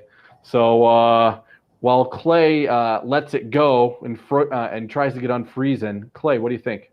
So what was the question? Are they ahead of Are the Cardinals 1 year ahead? They might be. I mean, it's kind of hard to say. You kind of talked about the Dolphins too. I think the Dolphins are probably the scariest team for the Bills right now. We should be very worried about the Dolphins because they have a lot of cap going forward. They have a lot of draft picks. They're in a really good position to become a very good football team. But I think the Cardinals are, they're definitely on pace to be a good team. I think they're going to be, up there with. I mean, that whole division now is really good. So kind of the next few years is really going to be interesting to see how that division shapes out. Because right now, I think it's the best division in football when all teams are healthy. The 49ers are kind of falling back a little bit because of injuries mainly. But I think it'll be really interesting to see. I think because they play in the toughest division, they're going to have to win those division matchups. And, are they going to be able to do that? Is it going to end up being one of those divisions where 3 teams make the playoffs, every year? I think it's going to be pretty interesting to watch from there. But I think they're right on schedule, I would say, to become the team that I think they can be. Do you know what time it is? We got about a minute left, but I'm going to extend this. Do you know what time it is for you, Clay? It's fantasy time, right? No. No. No. Oh, no. I did bad on this last week. Yeah. Clay, you lost on the Chargers. Was that last week or the week before? You stuck on the Chargers? Yeah, I stuck with the Chargers. I thought they might be able to pull it off, but then they did Chargers things and they lost in, the waning minutes of the game as they do. I thought they would be able to fend off the Raiders, but the Raiders are honestly a very good team. Derek Carr's playing out of his mind so far this year. He's been very impressive, but Yeah, give it to me. What we got? Nap, welcome back. Just in time for the construction helmet of death. We're all out, actually. We've all lost, but I still want to do it just because it's fun. We have buys. We have Falcons, Cowboys, Chiefs, and Jets. And Clay, since you did not take a nap on us, you're going to go first. And your team, Cowboys, you're on a buy, so you get a win automatically. Too bad you're out. Yeah. I don't even have a prize for the winner. So when Mitch wins, maybe I'll send him a Penn State gift card or something. All right, so you're going to keep the Cowboys on a bye. Nap, here we go. Now, what's funny is the last 2 weeks, what has happened, someone has put their helmet back and then got that same team again. Judge got the Falcons last week, put it back because he didn't want the Falcons, and the Falcons ended up winning after he got the Falcons the second time. So, Nap, your team is going to be the Buffalo Bills. I'll take it. Cool. You better not put that back. Oh, never. All right, I got I'll take the Packers. I already lost on the Packers. Let's see, who are they playing this week? They got the Jaguars this week.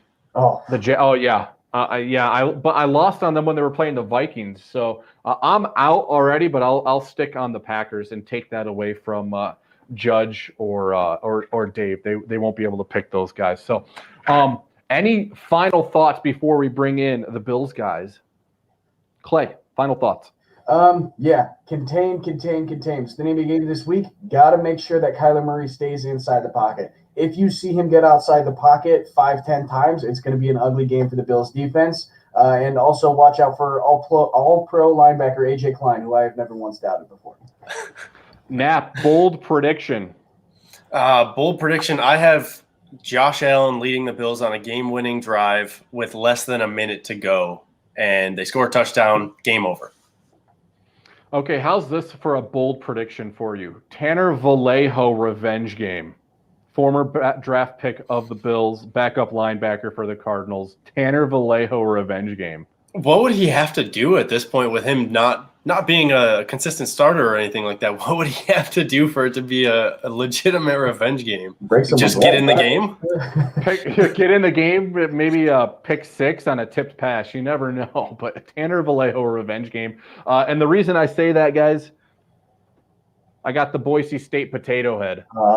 So Tanner Vallejo, Boise State.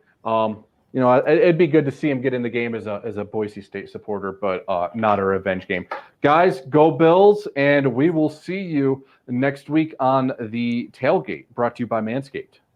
Go Bills. All right, Buffalo, after that big dubs, we're 7-2 for the first time since the Kelly era, owning our division and stampeding into Arizona to shoot down the Cardinals. We had no problem handling those birds last week, so let's hope that defense wasn't just a mirage and turns up the heat against Kyler and DeHop. And you know our boys on offense will be thirsty in the desert, so let's hope Joshy Boucher serves up some clean, cold, high-quality H2 throws and shows there's nothing wrong with his medulla oblongata. His mama say that she's very proud of Bills Mafia for raising over $500,000 for Children's Hospital in Grammy's name. And honestly, I wouldn't expect anything less from the greatest fan base in the league. We always take care of our own and show appreciation for anyone who supports Buffalo or the Bills with pride. This place is truly special, and we prove it time and time again that no matter what the circumstances, Bills Mafia will always back our boys, and doing it Buffalo head to toe. Let's go. All right, we are back on the Tailgate. Now we bring in David Tilton and Judge Mathis, the Bills guys, for the second half of our show. Guys, welcome in. And first of all, let's get your opening thoughts, and we'll start with Tilt on this game. Yeah, opening thoughts for me are it's going to need more of the same of what we did last week, I think. And I think right as we were going off as you were going off with Clay and Nap, contain. I keep thinking about that. Kyler Murray in my nightmares every night for the last week, getting outside the pocket, making plays on the ground with his legs. Kyler Murray, out of 8 games this year with the Cardinals, has led them in rushing 4 out of the 8 games, was over 100 yards rushing last week. against the Dolphins. So for me, my thoughts are please God, keep Kyler Murray in the pocket and make him throw to beat you. That's my initial thought. Judge, what is your opening thought as we bring the Bills guys in on this game? Well, first of all, I want to thank Corey Ryan for donating that video that introduced us. He does that every week on his Facebook, and I recently became Facebook friends with him, saw his videos, and I said, dude, can you send me that MP4 every week so I can use it on our pregame? And he said, hell yeah. So he always does a great job every week on Facebook with those videos, and we're going to have those videos on a weekly basis for you. And my second shout out needs to go to Lance Nelson, because he's been asking somebody to chug a beer since the start of the show. Mine's already almost gone, so I do apologize. It's not quite a full chug. You don't have more beer? I mean, I do, but you don't want me to get up in the middle of a show. But Lance, thank you for your super chat. Thank you for your support. Put it on the double box instead of the triple box. Tilt and I will carry it for 2 minutes while you go crack a Sam Adams and chug it on camera. It's fine. All right. Well, I got that one in, but my thoughts for this game, my initial thoughts for this game is this is the most relaxed I've ever been for a Bills game, I think, since like the season was over, Josh Allen's rookie year. I really do. Like, this is an NFC game, so really in the long run, it doesn't really count that much. Like, it's an NFC game. If you lose, it's not the end of the world. We're going into a bye week. We have all of these COVID sort of things that have flared up.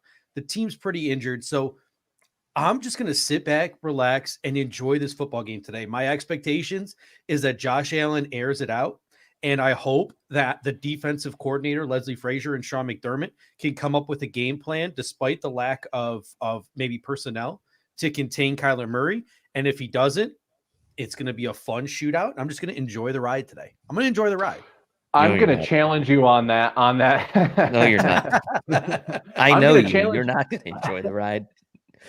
I have to challenge you on that because it's a common game with the Miami Dolphins. Yes, okay? that's so true. It does. It could, worst case scenario, could make a difference come week 17 on how we have to face the Dolphins. Mm-hmm. So now I see in the chat section that guys are and ladies are talking about, are we contenders, Super Bowl contenders, if we win this game? I don't think losing this game takes us out of Super Bowl contention. So I would agree with you on that aspect, Judge, that it's a game. You know, losing this game won't take us out of Super Bowl contention.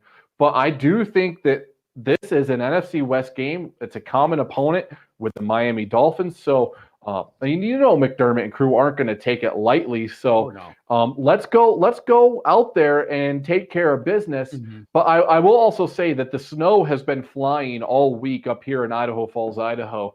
And it's just brought back so many memories of when I was a kid this time of year and the Bills were playing well. So I've been giddy for this game as well, just because I've had a flood of emotional memories of, the 98s and 99s this time of year, just looking at a good Bills team. Mm-hmm. So I will agree with you on that, Judge. We do have a super chat from Sergio Chavez I want to get on this board. It is contain, come out healthy. Sergio Chavez, thank you very much for the super chat. And, we said it right as the last pair went off. Tilt started the show, our part of the show with it.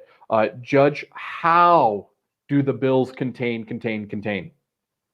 If I'm the Buffalo Bills this week, I'm sort of going with probably the Kansas City Chiefs game plan. And I think it'll be more effective than the Kansas City Chiefs game plan. I'm talking soft zone the entire game. Pick your shots when you want to blitz with either Tremaine Edmonds or Jordan Poyer or Teron Johnson. I'm not saying don't be aggressive, but I'm saying pick your shots, because this offensive line in Arizona is far weaker than maybe sort of the Kansas City offensive line that you faced. Plus, Kenyon Drake, even if he plays today, which is looking like he will, still coming off of an ankle injury. Challenge the Cardinals to run the ball on first down. Keep Kyler Murray in the pocket by playing that soft zone and either having Tremaine Edmonds or Jordan Poyer or maybe Saran Neal, somebody spy him, and drop a bunch of guys back into coverage and sort of try to get Kyler Murray to make a mistake. That, to me, that should be the game plan for the Buffalo Bills. Keep Kyler Murray in the pocket, force the Cardinals to run the ball, and try to get Kyler Murray to make a mistake by playing soft zone coverage, because I think that our defensive line, despite the fact that maybe they've underwhelmed for portions of this year, definitely certainly haven't played up to how much they're being paid, despite the fact that they've come on the last couple of weeks. Far better than this Arizona offensive line, which hasn't gotten their act together at all in what seems like a decade. They've had a lot of offensive line issues here in Arizona. I say here in Arizona because I am physically I am 10 minutes from the stadium right now as we speak. So they've had some issues on that offensive line for quite some time. I think you need to exploit that, and I don't think you need to send all the blitzers that we were sending against the Seattle Seahawks. 2 comments on that, Judge. First and foremost, just give me one word, because Larry Fitzgerald said earlier this week that this game was supposed to be played in Mexico City. So one word on what would have happened with you if they had shipped it south of the border. Rage. Now, I said earlier in the show before you guys came on that last week's defensive game plan against Seattle almost seemed to be in direct correlation to the failures of the game plan against Kansas City, because you have 2 elite quarterbacks. Now, Seattle was much more one-dimensional than Kansas City, but still elite level quarterback, elite level offense. And it seemed like the coaches went, well, it didn't work against Kansas City, so now we have to try something else. Let's try it. Maybe they try to keep that momentum going. Kyler Murray's a little bit different and a lot faster than Russell Wilson tilts. So if you had to pick a Kansas City defensive game plan or a Seattle game plan, pick one, but you want to see the Bills defense perform as high as they did against Seattle last week. Well, for me, it's like that game plan worked clearly. We got out and scored. The game plan worked to the extent that you were able to keep that contained, right? So I think in the context of that game plan, if you are aggressive, but you let Kyler Murray break the pocket, and that leaves you fewer guys back to corral him if he gets out into open space, then it could backfire on you. So I kind of agree with Steve, because it is a little bit of a different animal. You look at the team stats for the season, and the Arizona Cardinals are the number 1 offense in the NFL, and they're a top 5 rushing offense in the NFL. And a lot of that obviously is skewed because Kyler Murray has so many rushing yards. So if I'm the Bills and I'm seeing that type of production out of him on the ground, I'm going to try to make Kenyon Drake and Chase Edmonds beat me on the ground and not Kyler Murray. So I kind of agree with Steve that the soft zone kind of sets you up better to probably contain a guy like Kyler Murray than the game plan did against Seattle, because although Russell's a great runner, he's not as fast as Kyler. So for me, I kind of like that idea. And I also think that the Bills, although they got gashed on the ground against Kansas City, like Steve said, this offensive line is not as good as Kansas City's. And I also don't think that either Drake or Edmonds is as good of a runner as Clyde. So, and the Bills, have been playing a little bit better against the run as well lately in the last few games. So if it was me, I don't mind that sort of zone type game plan. The only worry you have on that is that the Cardinals go on these like super long drives, like 12, 15 play drives, if they get into thirds and shorts and are able to convert those, with Kyler Murray runs or whatever it may be. So I'm kind of on the fence with the game plan. I would, in my heart, like to see more of what they did last week, but I also know that potentially could really burn them this week if Kyler gets loose. Think with your head, not with your heart. Thinking with your heart gets you in bad places, doesn't it?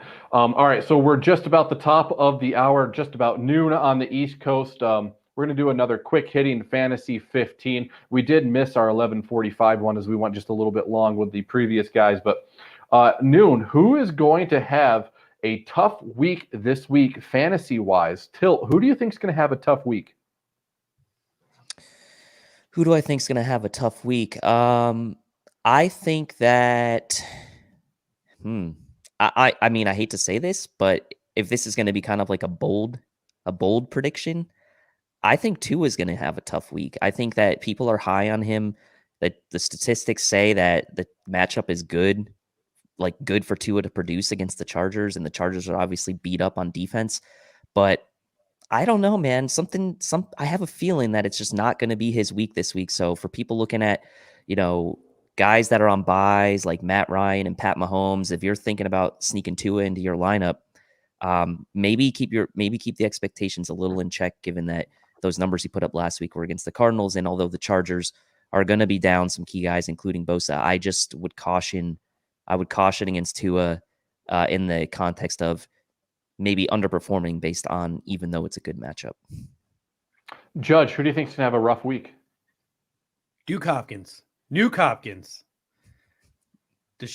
I think Hopkins is going to struggle. I think despite Trey White's ankle injury, despite the fact that the Bills are down a lot of bodies in the secondary, I think that Sean McDermott and Leslie Frazier are going to come in prepared for a game plan to minimize Nuke Hopkins. Because if you look at the Cardinals, when you minimize Nuke Hopkins, when he doesn't really have an effect on the game, and I know last week they were having conversations like, well, he didn't have a big game statistically, but he caused a lot of pass interference penalties. But I think that the Buffalo Bills are going to make it a point to sort of neuter Nuke Hopkins today and get him out of the game plan and force Kyler Murray to throw the football to Larry Fitzgerald and Christian Kirk and Andy Isabella and Max Williams and dump it off to the running backs. They're going to make it a point to take him out of the game, and I honestly think they'll be successful.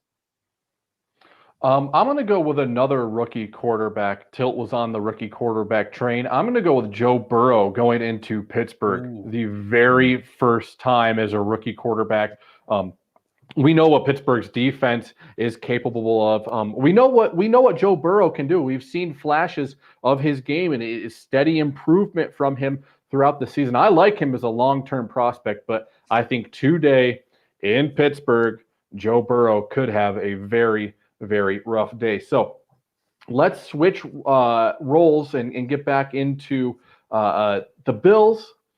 And let's go with the fill in the blank. The Bills running backs should get blank touches today. The Bills running backs should get blank touches today. Judge.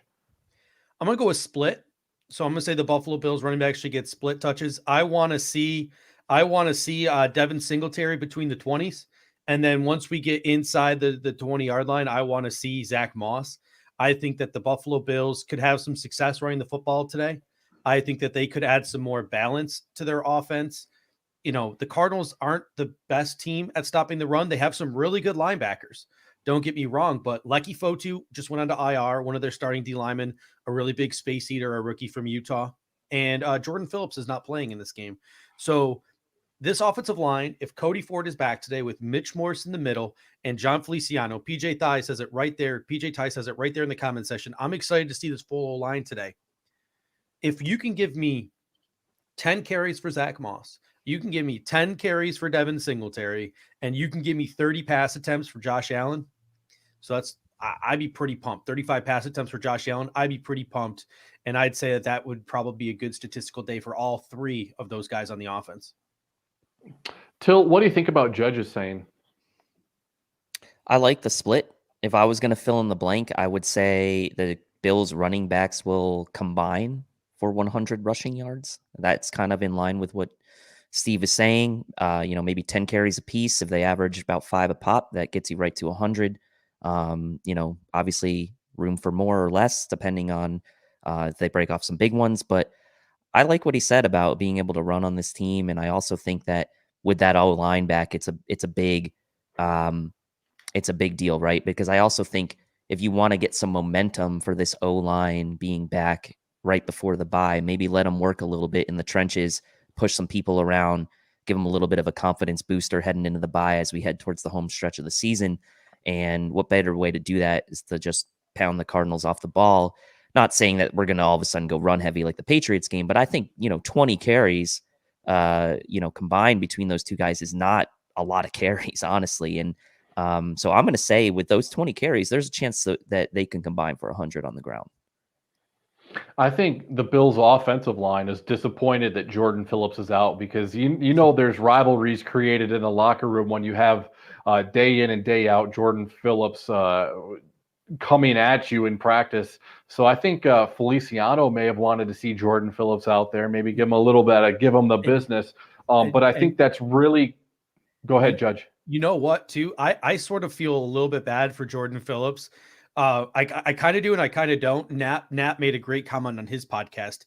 he said, like, because he recorded his podcast before Jordan Phillips was ruled out. He said, man, if this dude plays, he shows up for these revenge games. You saw how he clobbered the Dolphins year after year after year with the Buffalo Bills. I shouldn't say year after year after year, but the 2 years he was here, he always showed up for those Dolphins games. Now, I think he had a better time in Buffalo than he did in Miami. Like, he held some grudges from his time in Miami, but Jordan Phillips gets this hamstring injury. And what are the 2 games he's going to miss?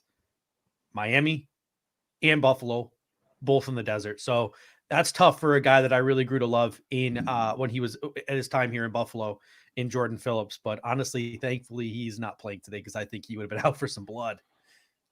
Yeah, I think he would have been out for some blood, and I think he's one of those pieces that the defensive line missed early on this season. Now, I think they're turning the corner and starting to maybe get over missing that puzzle piece, the other puzzle piece being Starlo Tulele, who opted out. But he would have been out for some blood, that's for sure. I'm looking at my lineup board again, and we've talked about a little bit about the offensive line. We talked about the offensive line in the first half of this show. That right in the middle, the chunk of meat in the middle. Tilt, who's playing on the offensive line today? How do you project? Does Mitch Morse go? And if Mitch Morse goes, how do you set up the line? Maybe Cody Ford is inactive. How's that puzzle piece all fit together? Yeah, I mean, I would expect Mitch Morse to go. He doesn't have an injury designation going into the game. Obviously, Cody Ford is one of the 2 questionables for us today, him and Micah Hyde. So not sure if he's going to play or not, but let's just say if Cody Ford plays, then I would imagine the lineup left to right would be Dawkins, Ford, Morse, Feliciano, and Williams. Now, if Ford does not play, I think you'll see Feliciano at left guard and you'll see Brian Winters at right guard. That would be my best estimation of how this line's going to shake out. I'm not necessarily opposed to having Ford inactive for this game. If there's still like a little twinge there with that injury, I'd rather him not re-aggravate, and I'd rather him have the bye to get healthy so that, again, for the home stretch, we have that left to right line of Dawkins, Ford, Morse, Feliciano, and Williams. So I think the Bills can survive today without Ford, with Feliciano at left guard and Winters at right guard, if that happens to be the case. So those are the 2 lineups I would expect, obviously hinging on whether or not Ford is active. Judge, what do you think about what Tilt just said? How would you piece the puzzle together? Yeah, I mean, I agree with him. If Cody Ford isn't ready to go, don't rush him. You have your bye week next week, so it buys you a completely other week. But Sean McDermott's comments this week, they said, hey, where's Cody Ford going to play? And he's like, we're still trying to figure that out. Like, the way Sean McDermott was talking, though, made me feel like Sean McDermott was confident he was going to go this week, because he was talking like he was going to play. He just didn't know where he was going to play. But my guess is it will probably end up being exactly like Tilt said, where it'll be Cody Ford in his position at left guard and John Feliciano over there at his more comfortable position in right guard. But at the end of the day, we invested a 2nd-round pick in Cody Ford, and he flamed out at right tackle rather quickly, and we kicked him inside to guard. If the Buffalo Bills want to do right by Cody Ford, which I think they do, at this point, they need to pick one singular position. And it seems like the position they've chosen is left guard, and that's fine. So he needs to be a left guard now. He can't be a guy who's going back and forth between left guard and right guard. And if Darrell Williams goes out, he's filling in at right tackle. You can't do that to this kid. You need to pick a spot, and you need to groom him in that spot. And once he becomes good at that spot, once he becomes a veteran, then, like, if there's injuries or offensive line shuffling, you can consider a move to right guard, or maybe as his career progresses, kick him back to right tackle. But for now, you're doing him a disservice if you're just moving him all over that offensive line. You got to pick one spot. It appears they picked left guard, so play him there. On Twitter this week, I'm going to flip it to the other side of the ball on the defensive side. I wrote how Bills fans really thought that they were staring down the defensive version of Nathan Peterman. And the person I'm referring to would be linebacker A.J. Klein. And the reason I wrote that is because the coaching staff kept throwing him out there. A.J. Klein must have been doing something in practice that the coaching staff really liked, And that's what happened with Nathan Peterman. The coaching staff loved what they saw from him. He just could not put it together in a game, a la 5 interceptions. So I thought that before last week, we might have been looking at, this is the defensive version of Nathan Peterman, and you just have more time with a linebacker. But then all of a sudden, A.J. Klein comes out on fire. Is it possible that the coaches actually knew that they hadn't been previously game planning to A.J.'s strengths, and then all of a sudden in this Seattle game plan, this is an A.J. Klein strength type of game plan, and we just see him pop off? Till, what do you think of that concept? How far off am I? Is A.J. Klein going to keep improving going into this week?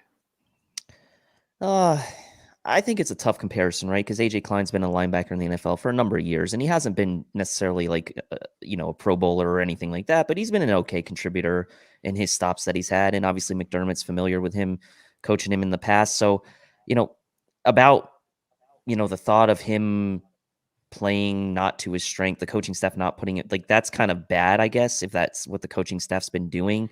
If they've known all along, this has kind of been his strength. But I'll say it this way, right? A.J. Klein had a great game last week, but I would caution Bills fans to expect that every week. Like, decent players, average players have great games in the NFL from time to time. Great players have bad games. So I'm not going to sit here and say like we should expect him to keep improving. But what I will say is if we can get even a semblance of a proportion of what he gave us last week at, these next several weeks until the likes of Milano and, Duron Lee looks like he's going to be up today for the game, then I'm okay with that, right? Because ultimately, when we made this signing in the offseason, I was not a fan of it. But like Steve said, when we made it, if A.J. Klein, out of your 11 starters on defense, is your worst starter, then it shouldn't be that bad, right? And he finally had a good game last week. I also don't think maybe he was as bad as he had been playing the first couple games. I do think he was somewhere in the middle. They do need to play to his strengths more, and I think that was it. If he's going to be blitzing, that takes him out of coverage. Maybe that's great. Maybe that's a good move for him. But so I think the Peterman comparison maybe is just like a tad harsh to A.J. Klein, and people know I'm not an A.J. Klein guy. So for me to say that, it means a little something for me to say that. All right, we got a super chat coming in from Caleb Zweigel. Key to the game is 30-plus yard passes, 7-0 when we do.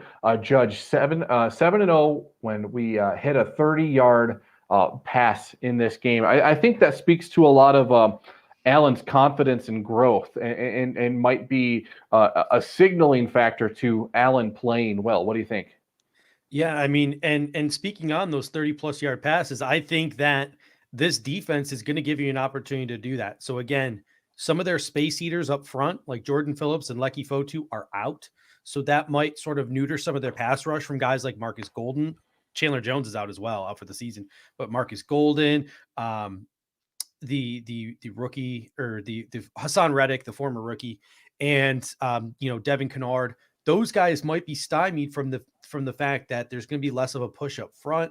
So the pass rush might be a little slow getting to Josh Allen.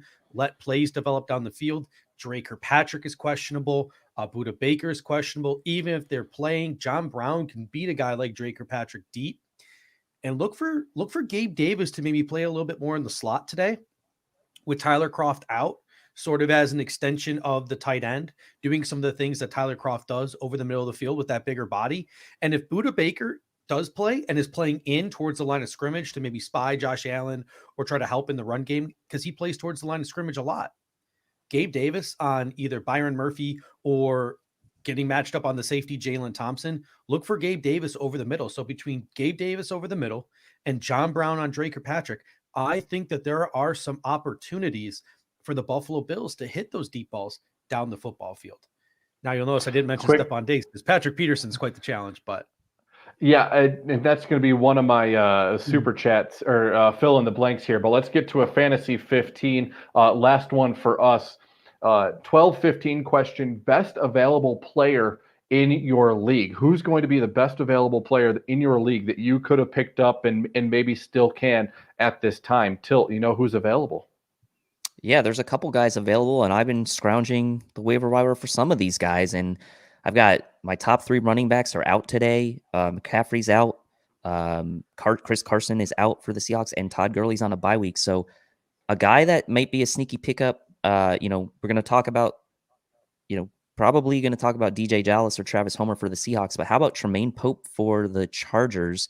Kalen Ballage had a good game last week, and he's going to get some run. He got called up again, but Tremaine Pope, before his concussion 2 weeks ago, 95 total yards for the Chargers against that Miami defense. I think he could be a sneaky PPR option at running back if you are in a deep league and you are really scrounging and hurting for running backs.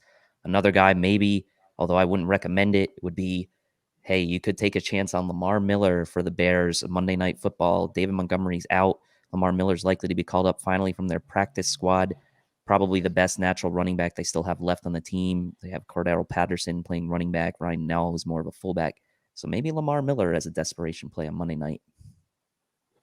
Judge, who's the best player in your league available? Well, I mean, he just stole all the ones I was thinking of, but my mind immediately went to running back, and Pope and Lamar Miller were the two that came to mind. I will say this: I doubt that these guys are available on the waiver wire of your leagues, but some guys that you might be on your bench that you don't normally start if you're looking to start a guy this week. I mentioned him just previously about a minute and a half ago. Gabe Davis. I think he thinks a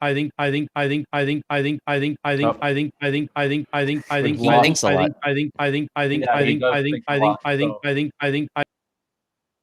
There we go. Let's get him out of here for now until we. I think. He just thinks. keep swimming, right?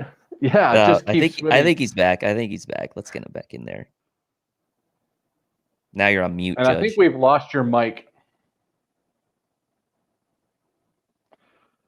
All right. We lost your mic there, Judge. So let's bring you back when you get your mic back. The funness of live streaming. Now, good thing we don't have any commercial breaks. The reason I was saying these guys is there's people mentioning people like Curtis Sam. These guys aren't available, right? They're I'm in a 14-team league. It's rough to find someone on waivers right now, right? You've got Gabe Davis isn't available, like Judge was saying, but a guy on your bench who may be usable. So, I mean, Jeff, what about do you have who do you think is a good pickup? Well, it would be a gamble. It would certainly be that roll of the dice on the craps table because you have an offense where Tom Brady is going to spread the ball around. But an available receiver right now in my league is Chris Godwin, who's coming off an injury designation with that finger. But he is available. He's projected at 13.52 points. He's available in your league. Wow. He's available in my league, and like I said in the in the first half of the show, is that I am in a friends and family league. So there are a few people who do take it seriously, and a few others who are fringe football fans. So Chris Godwin is available in my league. If he's available in your league, certainly worth a roll of the dice to at least get him on your bench and maybe see what he does as he comes back from an injury designation. Now. The situation with the Buccaneers and their plane last night, I kind of smile as a Bills fan that had happened to Tom Brady getting stuck at the airport because he doesn't have the Patriots planes to get on anymore. But if Chris Godwin's available in your league, why not get him on your bench? He should not be available, so you should at least pick him up if he's available. You know what? While we're on this, I'm going to ask you, who should I drop then? Because I have on my team, on my bench. Let's see. Mahomes, Edmonds. I could drop Scott from Philly, but he's been a solid backup if Miles Sanders hasn't been able to play. Justin Jefferson, Robert Tonyan, and Leighton Vander Esch, who has been my top. Tonyan's gone for me, man. That's who I would drop. That ship has sailed for you. I mean, he's just so touchdown dependent, right? I mean, that's the problem with tight end. It's a wasteland. Tonyan, he had that 3 touchdown game, but I mean, he's not a volume guy. He's a touchdown or bust type of guy. So I'd rather cut bait. I'd cut bait on him and take a league winning type of potential guy in Godwin if he's available somehow on your waiver wire. All right, we got a super chat coming in from Lance Nelson again. Thank you again, Lance Nelson, for another super chat. Did Judge just go get a beer to chug? And I think for that stunt, Judge, you should have to chug a beer on air. So tell us what you think. About me chugging a beer? Tell us what you think, because you were stuck for us on I think. Is that what happened? Yeah, right. just so. Well, I think that what I was gonna say was that these two guys might not be on the waiver wire, but if they're on the bottom of your bench, these are two guys that you might want to start today, and that's Gabe Davis and Christian Kirk, because I think both of those guys are going to have big days with Stefon Diggs and with Nuke Hopkins getting a lot of the attention. I think that Christian Kirk possibly going up against either Dane Jackson or Darrell Worley could get some balls deep. Him and Kyler Murray seem to have a pretty nice connection on the deep ball. Mm-hmm. If he's playing in the slot, we all know who's covering him, Teron Johnson. And I think Gabe Davis is going to have some success today working in the middle of the football field with Tyler Kroft out. I really do think that they're going to use him as a faux tight end and sort of use him in that role over the middle of the field. So those two guys are definitely two guys I keep an eye on if they're either on the waiver wire, which I doubt, or they are sort of at the bottom barrel of your roster. They're definitely worth the play this week at wide receiver. Now, from super specific fantasy chat, we're going to go into big picture. I'm such a big picture guy, and Jake the Bills fan says cannot wait for this game. I've been giddy for this game all week long, and it's because the last half of this schedule, weeks 10 through 17, all of a sudden, as we watched games last week, the last half of the schedule opened up. Pittsburgh all of a sudden looked beatable against whoever was in at quarterback Dallas for the Cowboys. Yeah. The Chargers find ways to lose games. San Francisco's beat up. Denver, they play well, but they haven't been playing great to pick up a bunch of wins. We know what New England and Miami are. So all of a sudden, the back half of the schedule, Bills fans might be a little bit wide-eyed going, pump the brakes. Let's take it one game at a time. We got a bye coming up. But the Bills, fill in the blank. The Bills will go blank in their last 7 games. Judge, what do you think? I'll say the Bills go 4-3 in their last 7 games. You know, I think the NFL is tough. It's a week-to-week league. I think this team is pretty beat up. I think as the schedule progresses, they're going to lose some games. But what I really want to see is I want to see them win their last 2. I want to see them beat New England. I want to see them beat Miami.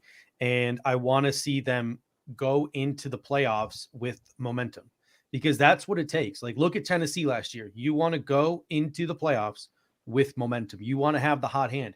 It doesn't matter right now if you have the hot hand. It doesn't matter weeks 1 through 4 if you have the hot hand. What matters is how you're playing week 16 and week 17, because it carries over into the playoffs. Now, the one exception to that would be if we're playing Matt Barkley week 17. That doesn't count. But if Miami stays competitive and we're not playing our backups the last week of the season, those 2 last games are super important to me.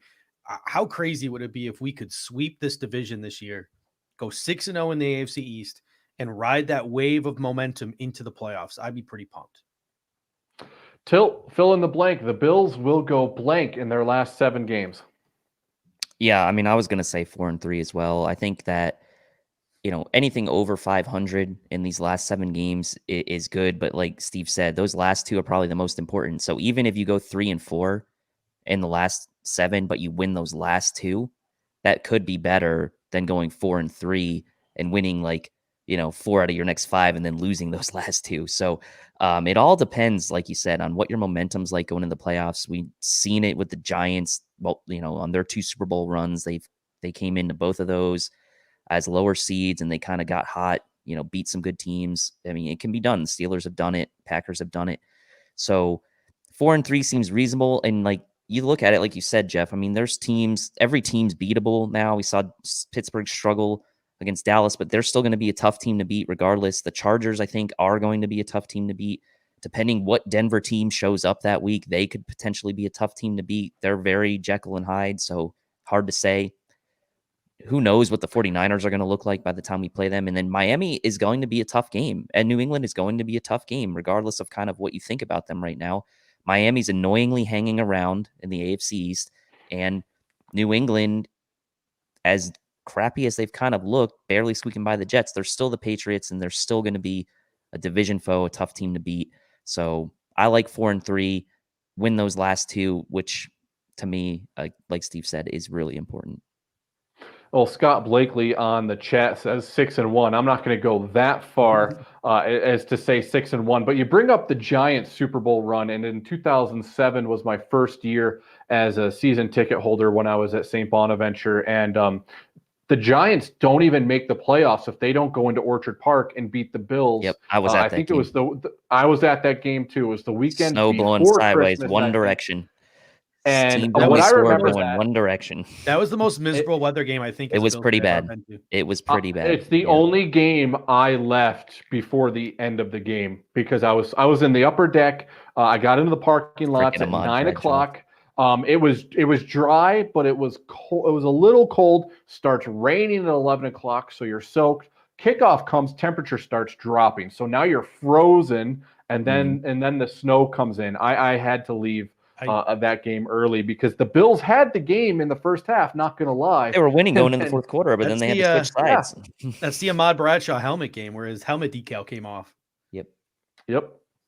Yep. So momentum, yes, super important going in. I think the Bills are going to be 5-2. Would be a fair assessment, as Tony B says in the chat. Look, if you lose Pittsburgh, you're definitely going to be out of contention for the 1 seed. Period. I think it's a far-fetched idea that the Bills could be in contention. I would love to see it happen at this time of year to be even talking about, hey, how can the Bills get to that 1 seed instead of what we normally are? How can the Bills get into the playoffs for 17 of the last 20 years? Watch us be the 2 seed this year. The first year they don't get a bye week. It would be the second form of ultimate irony, because the ultimate irony is going to be Andrew Cuomo not letting fans into the stands when we finally get a home playoff game. But I like 5-2. I think you can rattle off 3 straight wins going into the playoffs, because you're going to go to Denver. You can beat them at Mile High. You're going to go to New England on a Monday night, and then you're going to beat Miami because I think Sean McDermott will be playing for playoff seeding. That Miami game could be for a 2nd seed if the Bills get some help from other teams who go on to beat Kansas City. So I like 5-2 rest of the way. Now, before we get to our predictions for this game, you guys know what time it is, right? Oh yeah, the helmet. I cannot believe the construction. By the way, I stuck with Casey last week, and he had a horrible week betting. I think he only won 1 out of 9 games. He lost me my money. He had a horrible week, and so I stuck with Denver last week, and they looked awful against Atlanta. And Steve had Atlanta, and of course they beat me. Yeah. So until I started this, the Patriots week is supposed to be a survivor pool. But we're going to have some more guys, or maybe restart. Maybe we just keep records. Maybe you just keep the record of the picks. Yeah, I'm thinking so, because Mitch and Judge are leading at 2-0, and I think those are the last 2 guys I want at the top. Yeah, you should do records. That'll be good. All right, so Dallas got taken first. That was Clay got Dallas. Knapp got the Bills, and I took Green Bay. So we'll start with Tilt, since he did not freeze on us. Tilt, your team this week is going to be the Arizona Cardinals. Put them back. Put them back. Put them back. Put them back. Pull the Cardinals again. Why don't you pull the Cardinals again? Put them back. No. How are you swearing you don't have a hat full of Cardinals helmets? I can't really tilt it over. No, I but see. You know what? That's not good for Bills fans, because the last 2 weeks that has happened where somebody has put the helmet back, and then they went on to win the game. So, can I make an exception and give them a third? Yes, let them go again. Yeah, just take the Cardinals out of the helmet. All right, Cardinals are out of the helmet, but they're going back in for Judge. Falcons. They're on a bye. You get a win. I'm skating by this week. If you're on a bye, you automatically get a win. So, Judge needed that easy win. Come on, get Cardinals. The Cleveland Browns were on a bye last week. So Cleveland, let me pull up my They're playing the scoreboard Texans, here. I believe. The I'll take 'em. Texans. Ooh. I'll take him. You're going to take them. I'll take him. Judge. Houston That game's soft. gonna be Houston's- that game's gonna be rough weather conditions from what I can Houston tell. soft. Nick Chubb is back. Cleveland's just going to run the ball down their throats. I'm kind of worried about Tilt picking that helmet again, you know. Yeah. Thanks a lot, Tilt. Like it has any correlation to the game. Guys. All right, it is 12:30 on the East Coast. Guys, let's get into projections, and I will start with Judge. What do you have happening in this game? Listen, a lot of people were feeling fairly confident about this game. The Arizona Cardinals are a good football team, but I think that they are, as a lot of people mentioned, a couple years away. And you have to look at their coaching staff. I don't trust Vance Joseph as an elite defensive coordinator in this league. He's had plenty of weeks where you're like, what the hell is Vance Joseph doing? Cliff Kingsbury and Kyler Murray were practically feuding on the field last week over what was going on 3rd and 1. And some weeks, Cliff Kingsbury thinks he's still in the Big 12, and he coaches like he's still in the Big 12, and they play a very soft brand of football. So I have confidence, despite all of these last-second COVID inactives, that the Buffalo Bills are going to come out and Sean McDermott's going to have these boys ready to go and play sound football, which kind of goes against, I think, what Cliff Kingsbury coaches this team to do. They play flashy football. We're going to come in and we're going to play sound football. And I almost think that losing these guys to the COVID inactive, you can look at it as a huge loss to this team. I think they're going to rally around it. And I think you're going to see some guys like Saran Neal and Dane Jackson and Darryl Worley and Deron Lee. They're going to step up and they're going to make some plays on offense. You're going to see guys like Gabe Davis, Dawson Knox, Isaiah McKenzie step into that role and make plays. And you know why I'm not worried for a second about how many players are missing on the defense? I'm not worried because of this guy right here. This guy right here is the reason why you should have confidence every single week. Why I will not bet against the Buffalo Bills if Josh Allen is playing for the rest of this season, period. Even when we're playing Pittsburgh. Because if the dude has the game he's supposed to have, we will win it every single time. Buffalo 38, Arizona 23, not even close. Tilt 38-23. Give me your predictions here.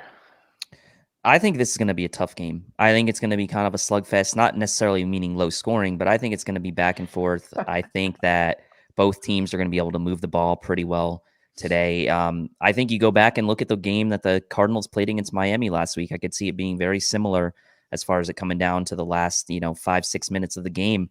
Miami ended up winning on that because Cliff Kingsbury got soft and conservative on play calling late in the game. Steve went on a rant on that just on our Monday show. So I think that this game will kind of be closer maybe than people think. I mean, the spread's only 2.5. Vegas has the Cardinals as favorites. This is the highest over-under total of the week of any game.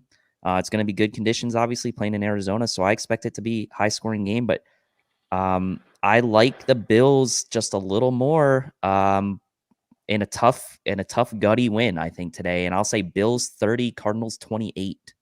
And I will say this too, as a guy who's seen every single Cardinals game over the last 2 years, living out here in the desert, they're sort of my B team, even though I have no stake in the game. They're on after the Bills. Kyler Murray is an exciting football player. The in-laws are Cardinals fans. So I've watched every game. And Cliff Kingsbury likes to score points. He doesn't care how he gets those points. 10 times out of 10, if it's 4th and short, he's kicking a field goal over going for a touchdown. He gets super conservative in the red zone. Expect the Buffalo Bills to score touchdowns and expect the Buffalo Bills defense to bend but not break. And the Arizona Cardinals will settle for field goals, and that will be the difference in this game. My in-laws are also from Phoenix. My wife went to Xavier High School right there in downtown Phoenix, Judge. So they're coming over to eat my chili that I have made for the game and to watch. But and this is not in reference to Patricia Allen, but by the way, Bills Mafia, good on you for all the donations to O'Shia's. Amazing. But this is what I was thinking of, and I don't want those thoughts to go. But when you have a loved one pass away, and you're thinking about them a lot. The old Bills are dead. Sean McDermott, Brandon Beane put a knife in their back. The old Bills are dead, but because us Bills fans lived with those old Bills for so long, we keep thinking we see them out of the corner of their eye. We see a shadow. Oh, I just saw the old Bills.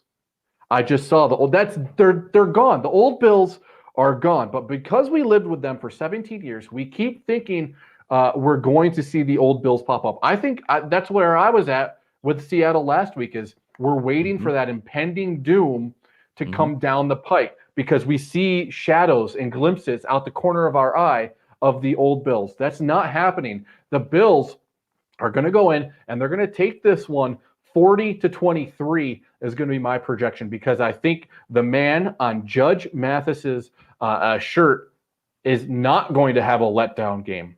That is Josh Allen. Now, you could say after the emotional roller coaster that he had this week with his grandma passing away, that he might have a letdown, but I don't think his teammates are going to allow him to have that letdown, because it is Josh Allen. And if he plays the way he did against the Seattle Seahawks last week, this week against the Arizona Cardinals, I don't think there's a way the Bills come out of the desert with a loss. They're going to win this game, and I think they're going to put up points. And I'll say this too. You know, after the Bills better be prepared today, because this is in no way an easy win. You can easily look at this game and call it a trap game, because after what happened last week in Miami, you know the Cardinals are going to tighten up on both sides of the ball. And Kyler Murray almost he held it in, but he almost showed some emotion in his post-game press conference last week after the game. Like, he was mincing his words, he was holding back, and everyone in the media could tell he was holding back. And it was a conversation all week. It was a conversation all week, and it would not stop. It was Kyler Murray's persona in the press conferences. Kyler Murray's persona in the press conferences. Kyler Murray's persona in the press conferences. Is Kyler Murray upset with Cliff Kingsbury? So you know you're going to get a laser-focused Kyler Murray today. But guess what? We have a quarterback. You just mentioned it. Everything that we were talking about with the Oshai donations getting up to over $500,000. He came out and he said, damn, do I love this city? I want to be in this city forever. And guess what? Josh Allen doesn't want to let this city down. So my prediction too, you want a bold prediction here. He's going to follow up a $500,000 donation with a 500-yard game today.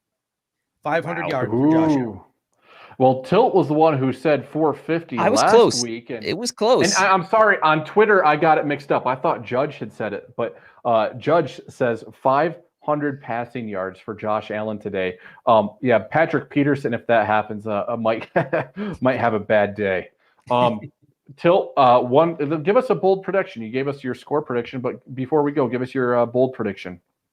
Bold prediction, Gabe Davis over 100 yards and touchdown. Is that bold? I don't know if that's not bold enough.